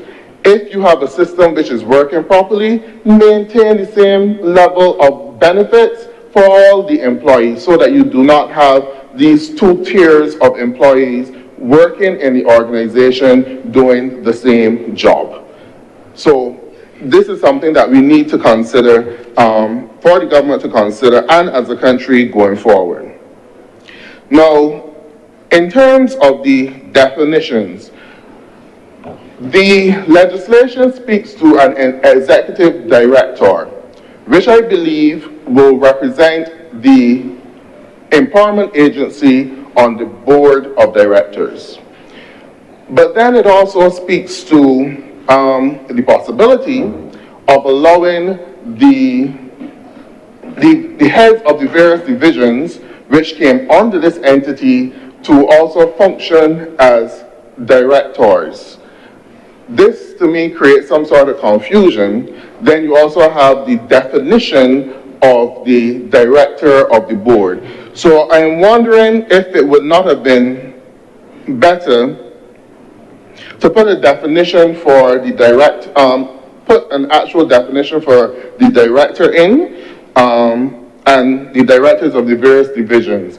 And then when you look at the personal emoluments, not all the directors are paid at the same salary, because you have the chief welfare officer, for instance, whose salary is different from the director of the National Disabilities Unit. So the question that I would want to ask this government is, does the title and the role of chief welfare officer continues under this dispensation, or can we expect that the chief welfare officer will become the executive director? How would we go about choosing amongst these different directors who already exist? You have the chief welfare officer, the director of the Child Care Board, director of the National Disabilities Unit, the director of the National Assistance Board, I think it is. How do we go about determining which of these officers will function in the capacity of the executive director of this amalgamated agency? And also, will we be maintaining these legacy titles for some period of time in terms of the chief welfare officer, director of the Child Care Board? How will we match those up now in this new dispensation where you have persons who operate at different salary scales? So these are things that I would like to hear the working out. If you had met with the unions already, I believe that all of those things would have been discussed in the union discussion. So it would be good to hear from the government how they plan to work out those matters. Now, going into the body of the legislation, with regard to the Appeals Committee, this is Section 31. For the purpose of hearings and determining appeals under Section 30, the minister shall annually, after consultation with the board, appoint such number of appeals committees as may be prescribed. To me, annually seems like far too frequent for an appeals committee.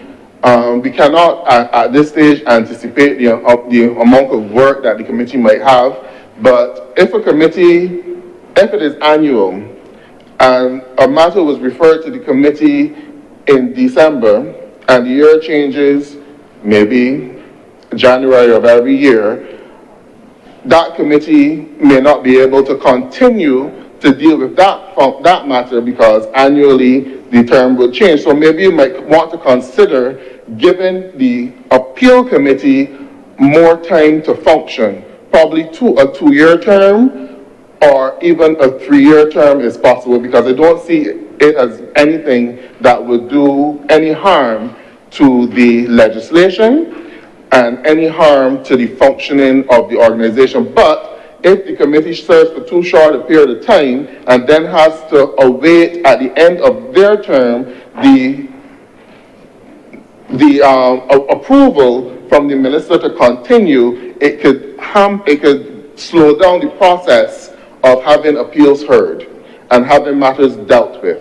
So just give yourself a little bit more leg room and possibly extend the terms of the appeal committee to 2 years or even 3 years to fall in line with the term of the board as well. Now,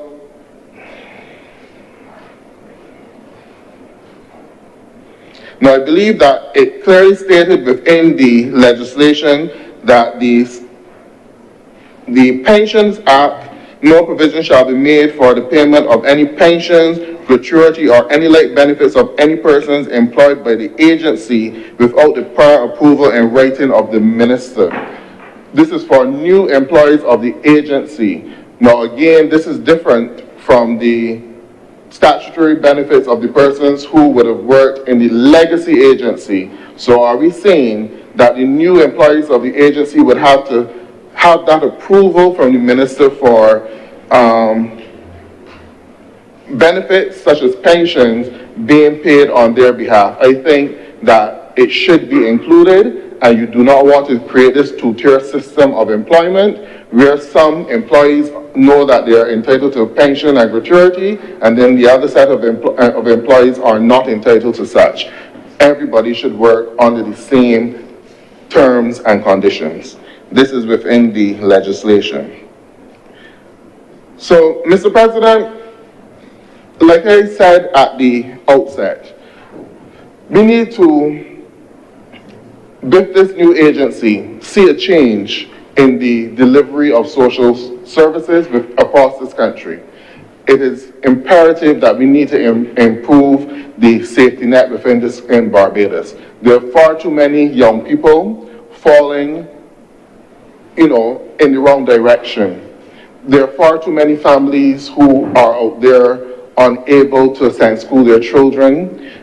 You encounter families, children can't go to school some days of the week because the mother does not have lunch money for the children or bus fare for the children, or there's nothing in the house to feed the children. We encounter far too many of those situations in Barbados. And as a country that is taxing Barbadians so highly, we should be in a better position to give more to the persons who need it. And I'm hoping that through this agency, we will see a better delivery of social care services across Barbados.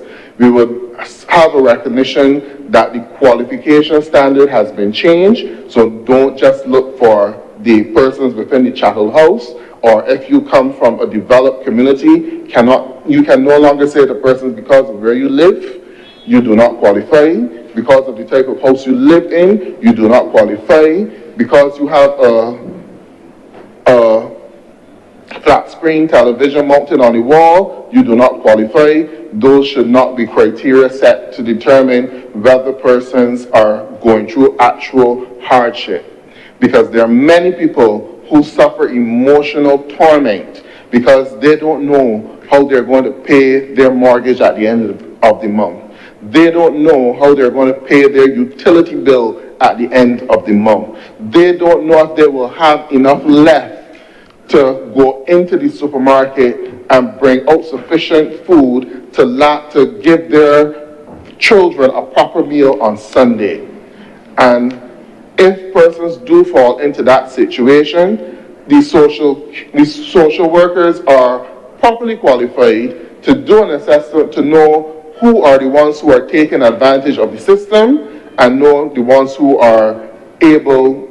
definitely need it. We definitely need to have more social workers, not only within the welfare department, but hopefully within the school system and within the communities as well, so that social workers no longer have to be burdened. And the policy of taking persons off of welfare after 6 months without a proper review, and in a situation where the circumstance has not changed, that needs to be adjusted as well. Do the proper evaluation before that 6 months period has ended, and if you find that the circumstance has not improved, allow the individual to continue to get that assistance. We need to be a more caring and humane society overall and show consideration for our people. And it is only through that we can eradicate a number of the social challenges which are currently impacting on this country. It is not something to be done by one government, but both administrations need to take, both political parties, every single government that comes to office in Barbados need to have that as the center of its manifesto and its philosophy, that you will take care of the most vulnerable in your country. Because if the vulnerable are suffering, it does not matter how much economic growth that you have in this in the country, the ones at the higher end will somehow feel threatened as well. So with those few words, Mr. President, I thank you. Thank you very much, Senator Worrell.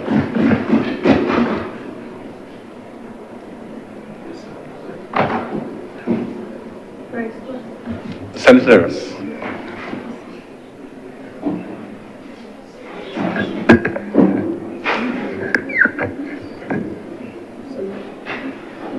Thank you, Mr. President, for giving me this opportunity to have a participation in this debate. And first of all, I just want to say that this has been long in coming, and it is not exactly new, but previous administrations had actually did speak as well about looking at amalgamating of these social agencies. So I am happy to see that it has finally reached us and that we can have this discussion and get it moving. And I think it is going to be an important move, because I think for too long the various social agencies have been too fragmented. You've had the welfare department doing certain social aspects, you've had the disabilities unit, you've had the child care board, and there are about 4 entities in all which were primarily delivering different aspects of social care and social services, which are really important for our most vulnerable people. And so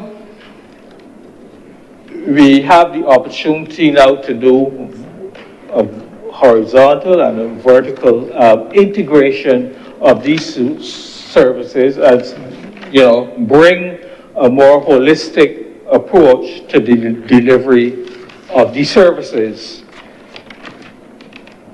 It is a one-stop shop now, and therefore when you have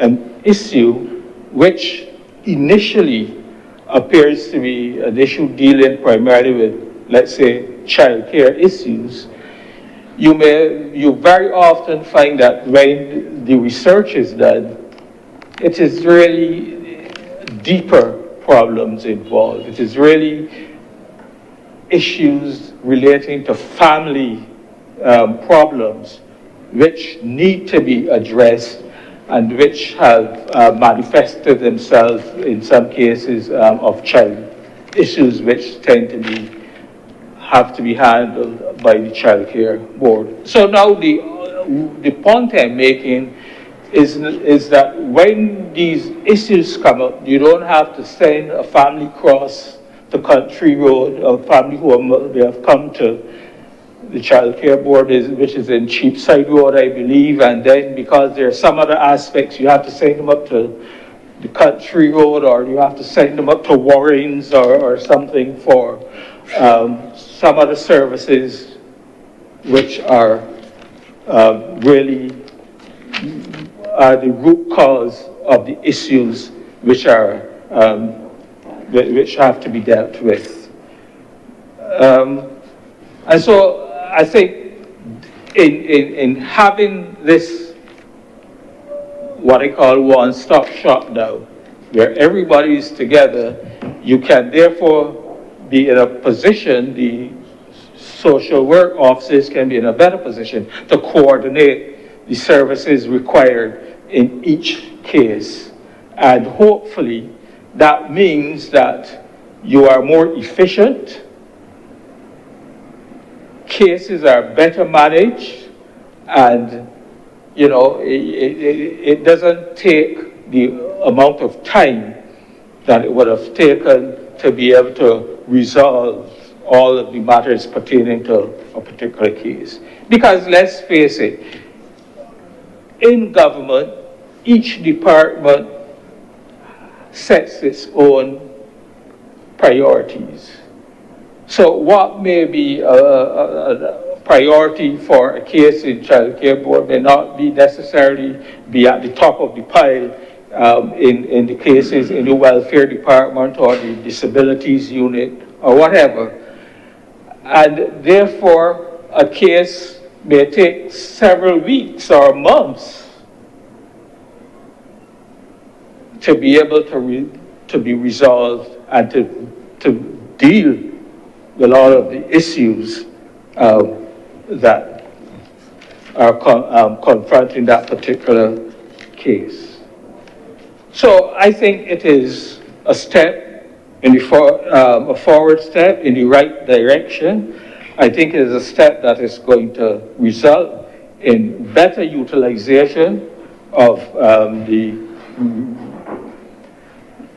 the services and the resources of the social services sector.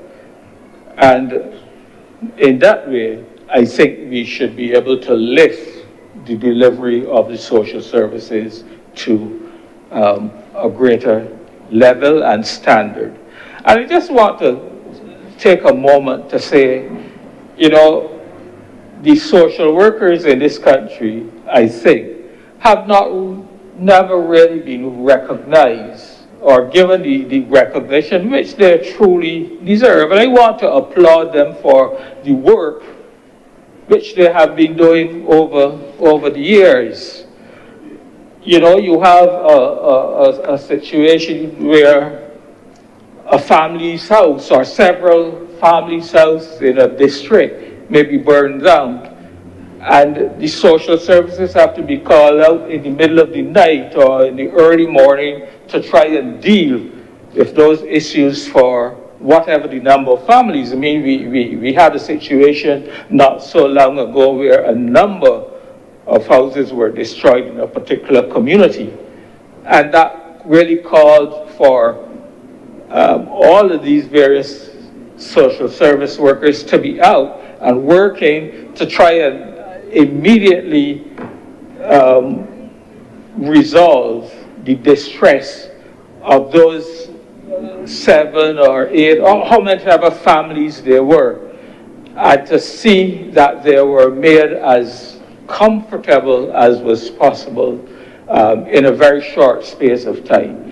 You have the child care board workers who may be called out at 2 or 3 o'clock in the morning because the police have picked up a child who is wandering on the streets or who is reported to be abandoned at home or something. And those workers have to be out, and they have to try to, and they have immediately to be pressed into service and to resolve those issues. So they are virtually on call 24/7. They work hard. And sometimes, too often, I think we tend to berate or call down many of the social service people who work in the public sector and in the social service because they really work hard, but we don't see it, or they're not out there saying, well, look, we help X amount of families. They leave that for, obviously that's for the politicians to do, but the point is they do their work, and I think they deserve to be given the level of recognition and praise to which they are entitled. And so, when I look at the legislation, it is not, of course, all clear as to how the operations will take place, and that is usual. It's usual to have explanations, detailed discussion as we move along to see that these entities will function as the legislation intended. I raise that point to make the point that amalgamations are never easy things to do. You bring together in an amalgamation different cultures, people who have different attitudes towards delivery of services. You have people who are at different levels in terms of seniority. You have people who are at different levels in terms of salary scales and remunerations. And you try to put them together. And if real serious attention is not paid to how we manage the process of a smooth and seamless amalgamation, you can create more problems than you solve. I worked in the private sector all my years, Mr. President, and I know I did go through in my own firm an amalgamation, and it was not easy. It took quite a long time. When I say a long time, not weeks or months, but a few years to really get those two cultures working together and seeing themselves as this new amalgamated entity with all of the goals and so on which had been set and which had been foreseen as that would arise from these two entities coming together and pooling their resources. So I want to see that those issues, and I would hope that they are managed as efficiently and as effectively as possible. For example, you will probably find that you have, and there are divisions. There are, according to the bill, there's provision for setting up divisions. Currently, well, you have a child, will it be a child? They didn't say, the bill doesn't say what those divisions are, but will it be a child care division? Will it be a welfare division? Will you have a disabilities division? I don't know. But at the head of those divisions will be a director. I presume that is the understanding of what is happening in the bill. But right now, you have the Child Care Board Director, you have the Directing the Disabilities Unit, you have who presumably are at different salary grades, who may very well be at different salary grades or salary scales, as we call them in the civil service and so on. But when they become directors of these various divisions, how do you account for, or how you deal with the different levels in salary, in salary scales and so on? Because if you don't deal with those issues, you can it creates friction where people who would tend to be who are on the same horizontal level, because they're all now called directors with different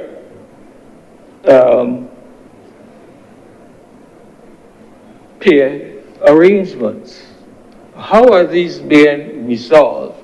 I don't know. If I presume that the workers' representatives would have been by now under discussion and had looked at all of these various anomalies that are likely to come about, and that they're trying to work to resolve them, so that you don't have, at the end of the day, these various tensions arising.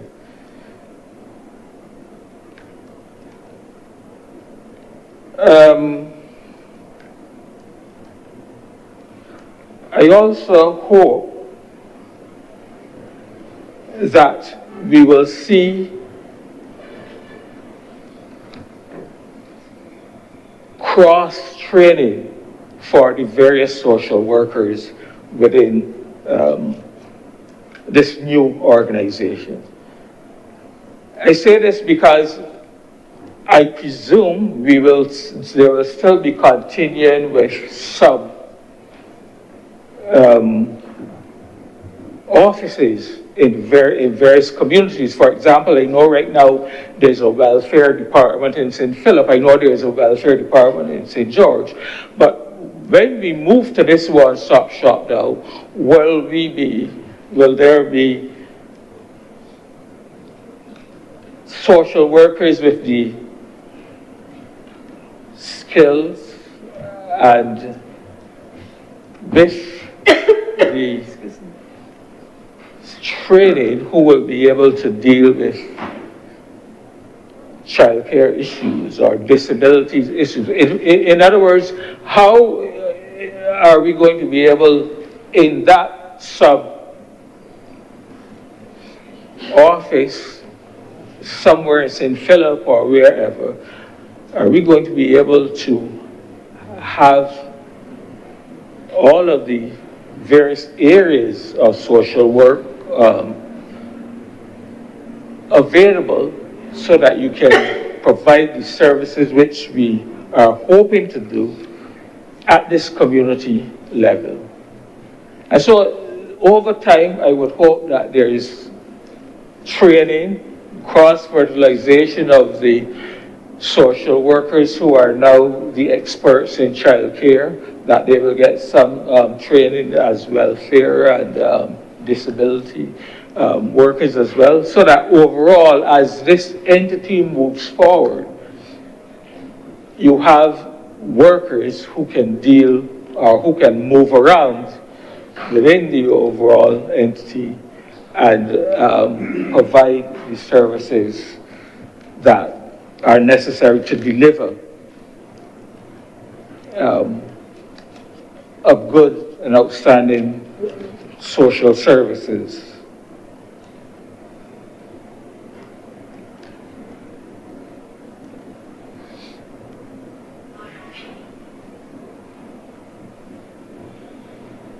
Mr. President, I think that there are a lot of issues that will arise.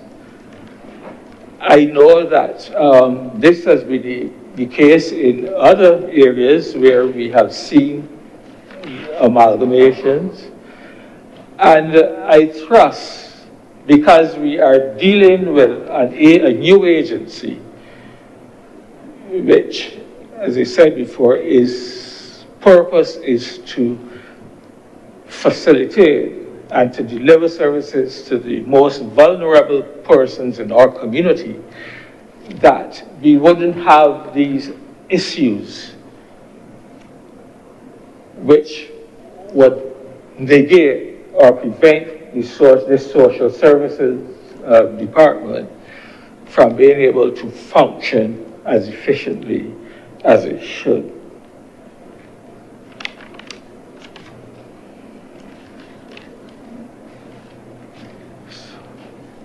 So again, looking at conditions of the various conditions of services in the in that currently exist in the different departments and putting them together and making sure that we somehow try to work out, that we must be able to work out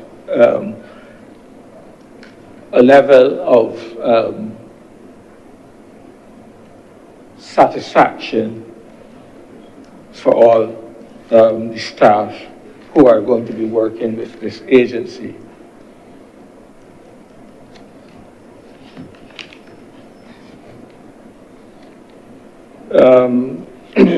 I think one of the pros, of course, is that we can become also more financially efficient. For example, one of the things that in social services that you have to do is lots of traveling.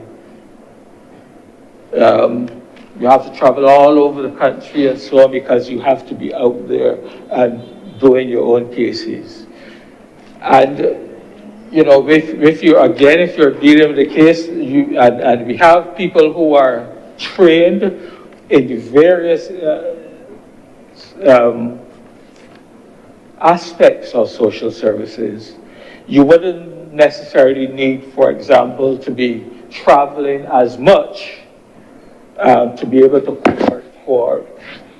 collect the information and to do the research that may be necessary in order to deal with the case. So I just raised that as sort of one example, one area where there's the possibility of efficiency, financial, in terms of financial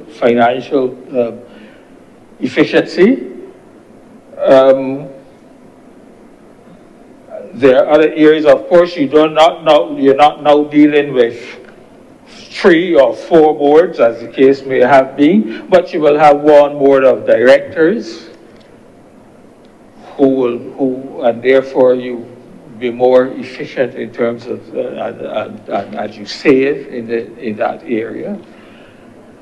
And of course, as I think may have been mentioned, where you may have had duplication of services, because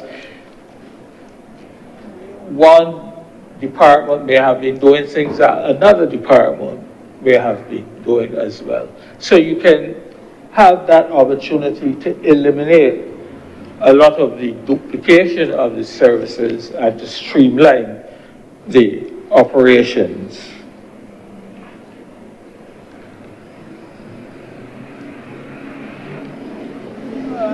I think that it is a great opportunity for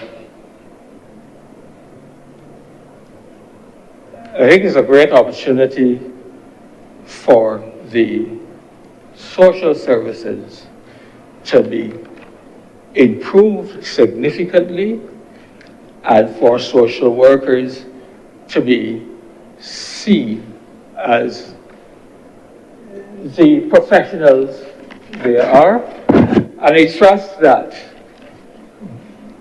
I know there will be issues, but I trust that as they go on, these issues will be resolved and that the unions will be able to work with the department to resolve those issues in a way that will benefit the overall delivery of an excellent social service. And so, Mr. President, with those few words, I am obliged. Thank you very much, Senator Nurse. Senator the Reverend Charles Morris. Thank you, Mr. President. Good afternoon, colleagues. Before I make my contribution to this, I want to call it a discussion. First, I want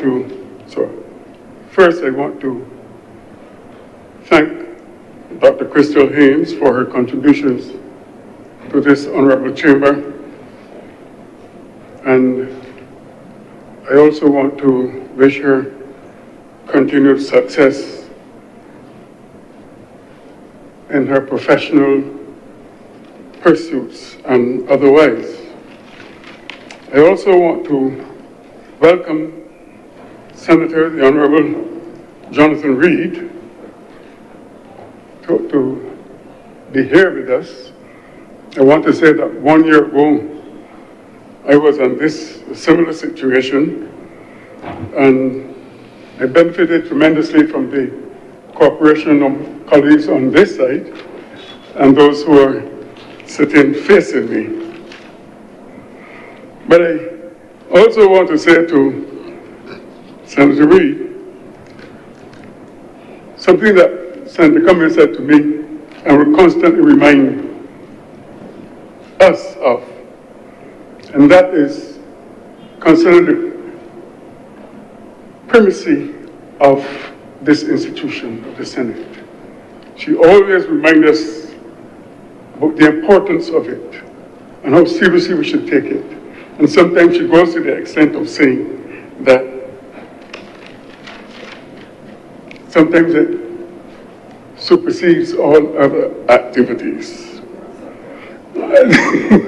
Most times, you see what I'm telling you? So, sir, I'm telling Senator Reid through you that I warn him before Senator Cummings gets to him and never allow her to get to him. Sir, I rise to make my contribution to this bill that is before us. But before I really go into what I really want to say, let me say that I listened very carefully to the speech made by the Honourable Senator Cummings. Certainly, I'm still having a little problem with my throat, so if you see me pause and drink and sometimes I'm not too clear, you will understand. But she said,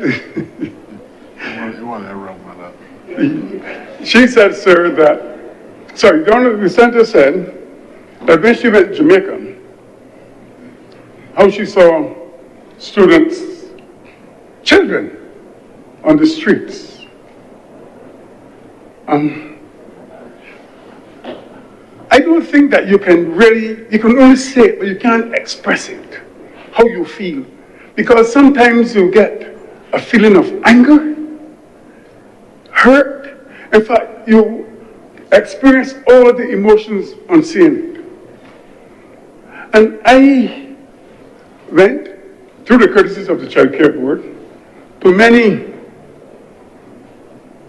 of the countries in Latin America, attending conventions. I remember in almost every country, but the one that strikes me most is in Mexico, where at 10 o'clock we had finished a meeting, and there were little children. I mean, little children, I don't know even if they're 5 years old, outside selling chiclets. It was the most part, chiclets and little sweets and everything.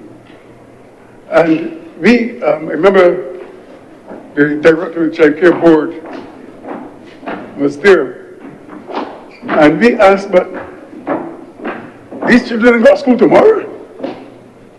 And the response came to us, if they do not sell these things to make money, they cannot go to school. So that was galling to know that there were children in Barbados who had no choice but to go to school at that age. But they did not have those restrictions that of finance or financing school that those others had. So the feeling of seeing little children. And I'm happy, sir, to support this legislation in which seeks to empower the most vulnerable in this society. I want to speak, sir, from history, because I was asked to sit on the child care board in 1983 by the Honourable then Delight Bradshaw. And I was not yet 25, sir, but very, very young. In fact, I had just left college. To sit on a child care board, to hear all the different things about children in this country. And one of the first things that were discussed at that time was the issues relating to child care and the child care board. What does the name child care board mean? Does it refer to the board of directors? Does it refer to the entire institution with all the workers and everyone? And then, sir, at the meeting, Senator Gwen Reeder then called for an amalgamation of the social services in this country at that time. You see, there were some problems with some children. And when the child care officers wanted to deal with these problems, they were told that legally they could not deal with them, that it belonged to another department. They didn't have the authority to deal with it. That was 1983, 84, and we went on to discuss the whole issue of amalgamation. And then in 1986, things changed. Time stood still at 24 minutes to 3, or 27 minutes past 3, or 24 minutes past 3, depending on how you look at it. But I know that agencies like the Child Care Board began to suffer the blues and sing the blues. Sir, there was no talk anymore about the amalgamation of these services. None. As a matter of fact, I remember the then Senator Reeder making a point about it. And she was then referred to as that old woman confusing the place. Because then she was asking for an amalgamation of the social services in this country. In 1994, sir, I was then asked again to sit on the Child Care Board. And I accepted. In 1995, a committee was set up by the Prime Minister of the then to make recommendations for bringing about this committee. The committee was chaired by the Director of the Child Care Board, Mrs. Phyllis Root. Also included on that committee was Mr. Elysius Joseph, and also Mr., I don't know if he was professor then, but I know he lectured me in sociology at KFIL, Farley Brathwaite. Yeah.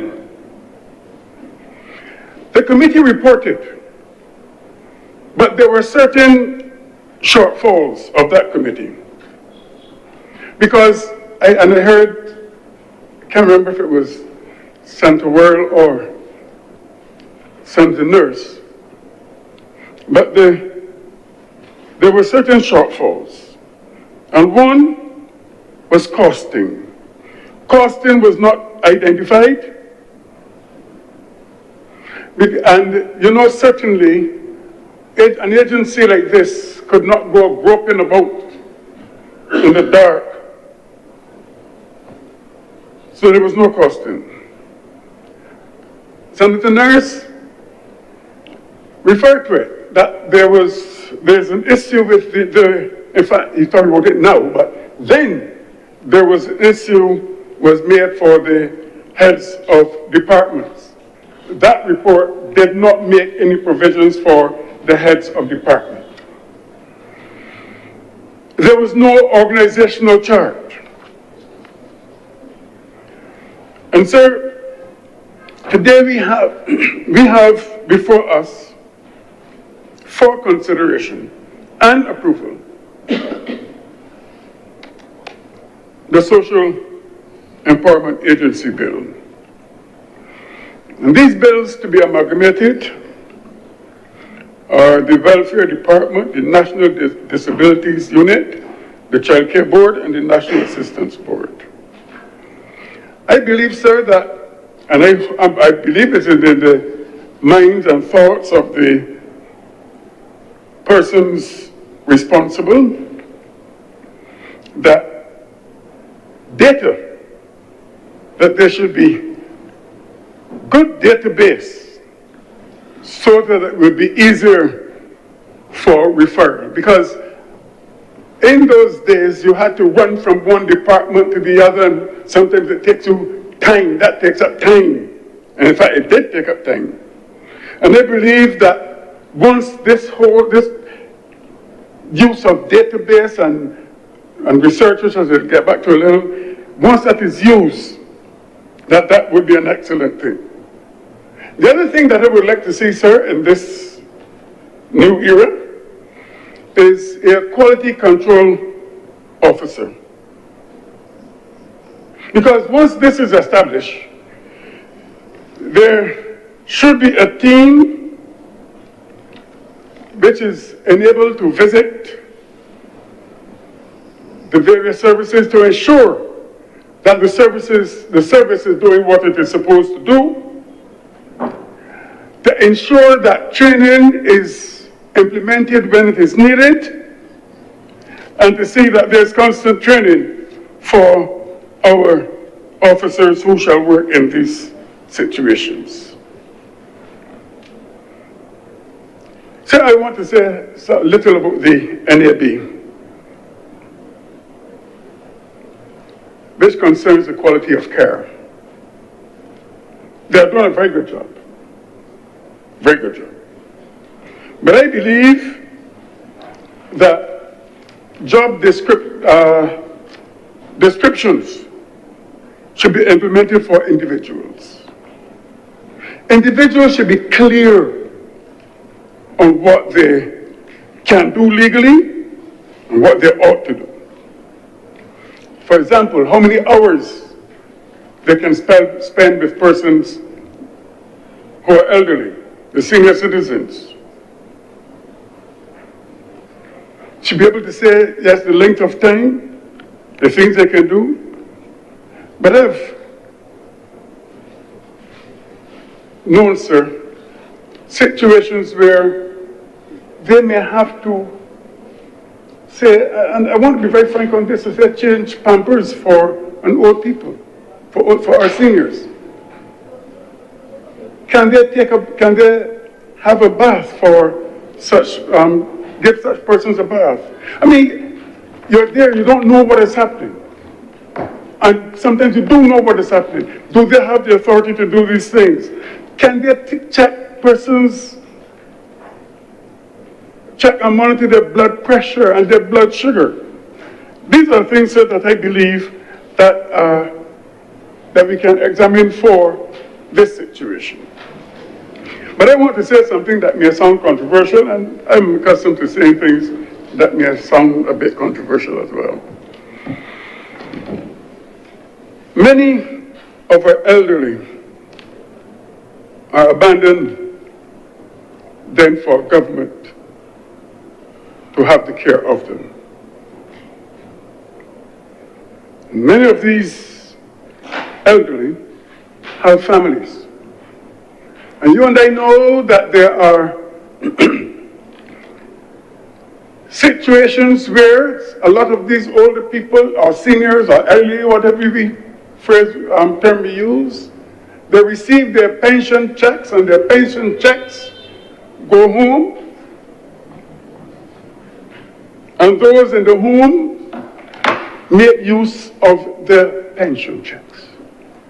And I'm saying, sir, that if at this point that the government has to take care of these seniors, then I don't know how it's going to be done. I'm not a lawyer. I suppose that one of the legal minds in here can explain this, but I'm just throwing it out there.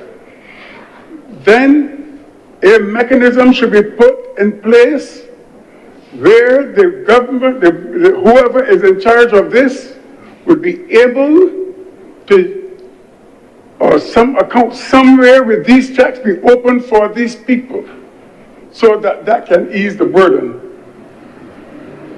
on the institution that has to take care of this. In other words, I'm saying, let the pension checks stop going to the home and go where it can benefit the person in that particular situation. I want to say, as I speak, especially on this issue, that how happy I am that that spanking new building close to what is normally referred to as the University of Waterford. Because I believe that at this age, in this age, that our elderly must be treated with all the respect and the dignity. And I'm sure that Senator Rogers may agree with me that sometimes when you go to the geriatric hospital, that sometimes you would, it touches you. It touches you, unless you don't go. But there's a kind of feeling. I don't know if I have these kind of feelings because I was influenced tremendously by a grandmother. But that is the way it is, that's the way I feel. But I'm happy that they are being placed in a hotel-like situation. I agree also, sir, with the issue on social workers. But I believe that what we need, and this is something that was promoted, one, by, I know for sure, Miss Phyllis Roy, by Miss Joan Crawford. It was promoted by Joey Harper. It was promoted by George Griffith, as well as Denny's nurse. All of them were begging for a social work organization. Social work that would, an organization that would set all the perimeters for social work in this country, for social workers in this country. Why?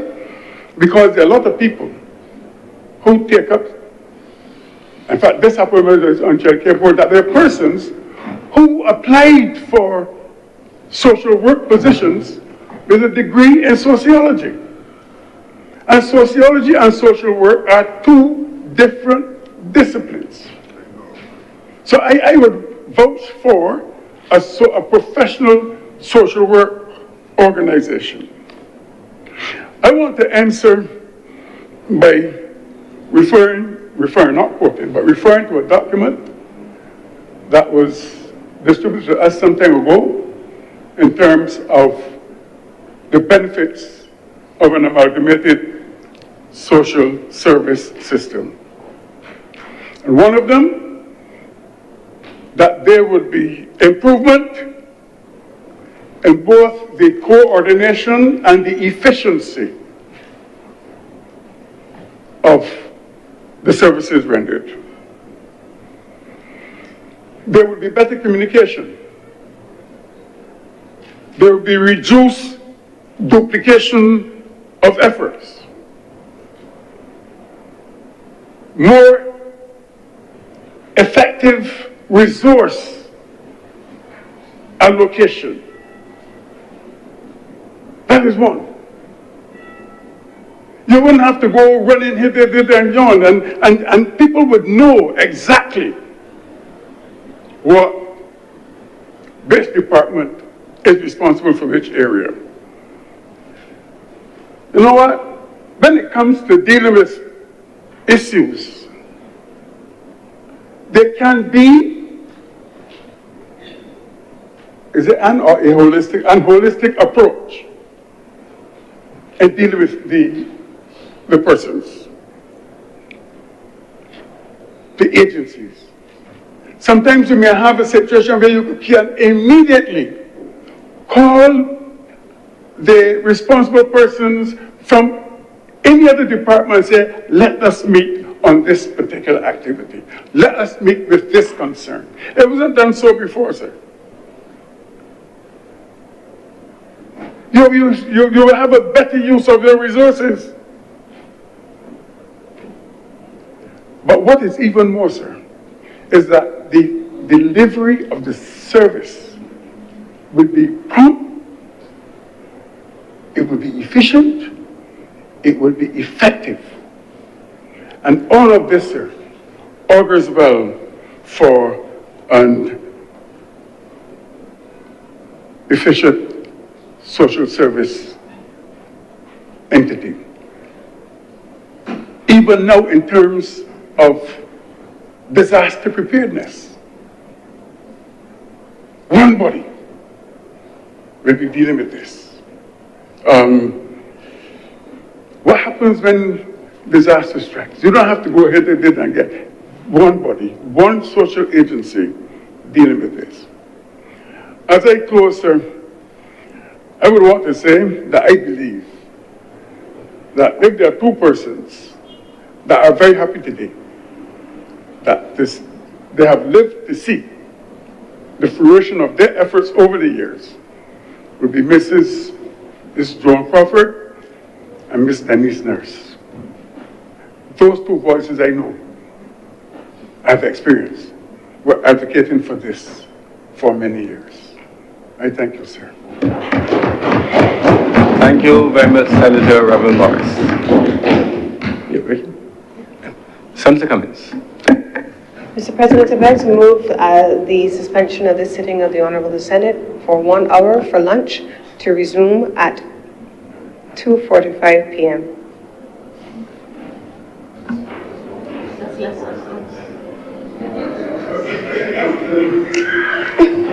You're getting first, Lisa. The question is that the Honourable Senate be now adjourned until 2:50 p.m. today. Those honourable senators in favor, please say aye. Those against, please say no. We think the ayes have it. The Senate is adjourned until 2:50 p.m. today.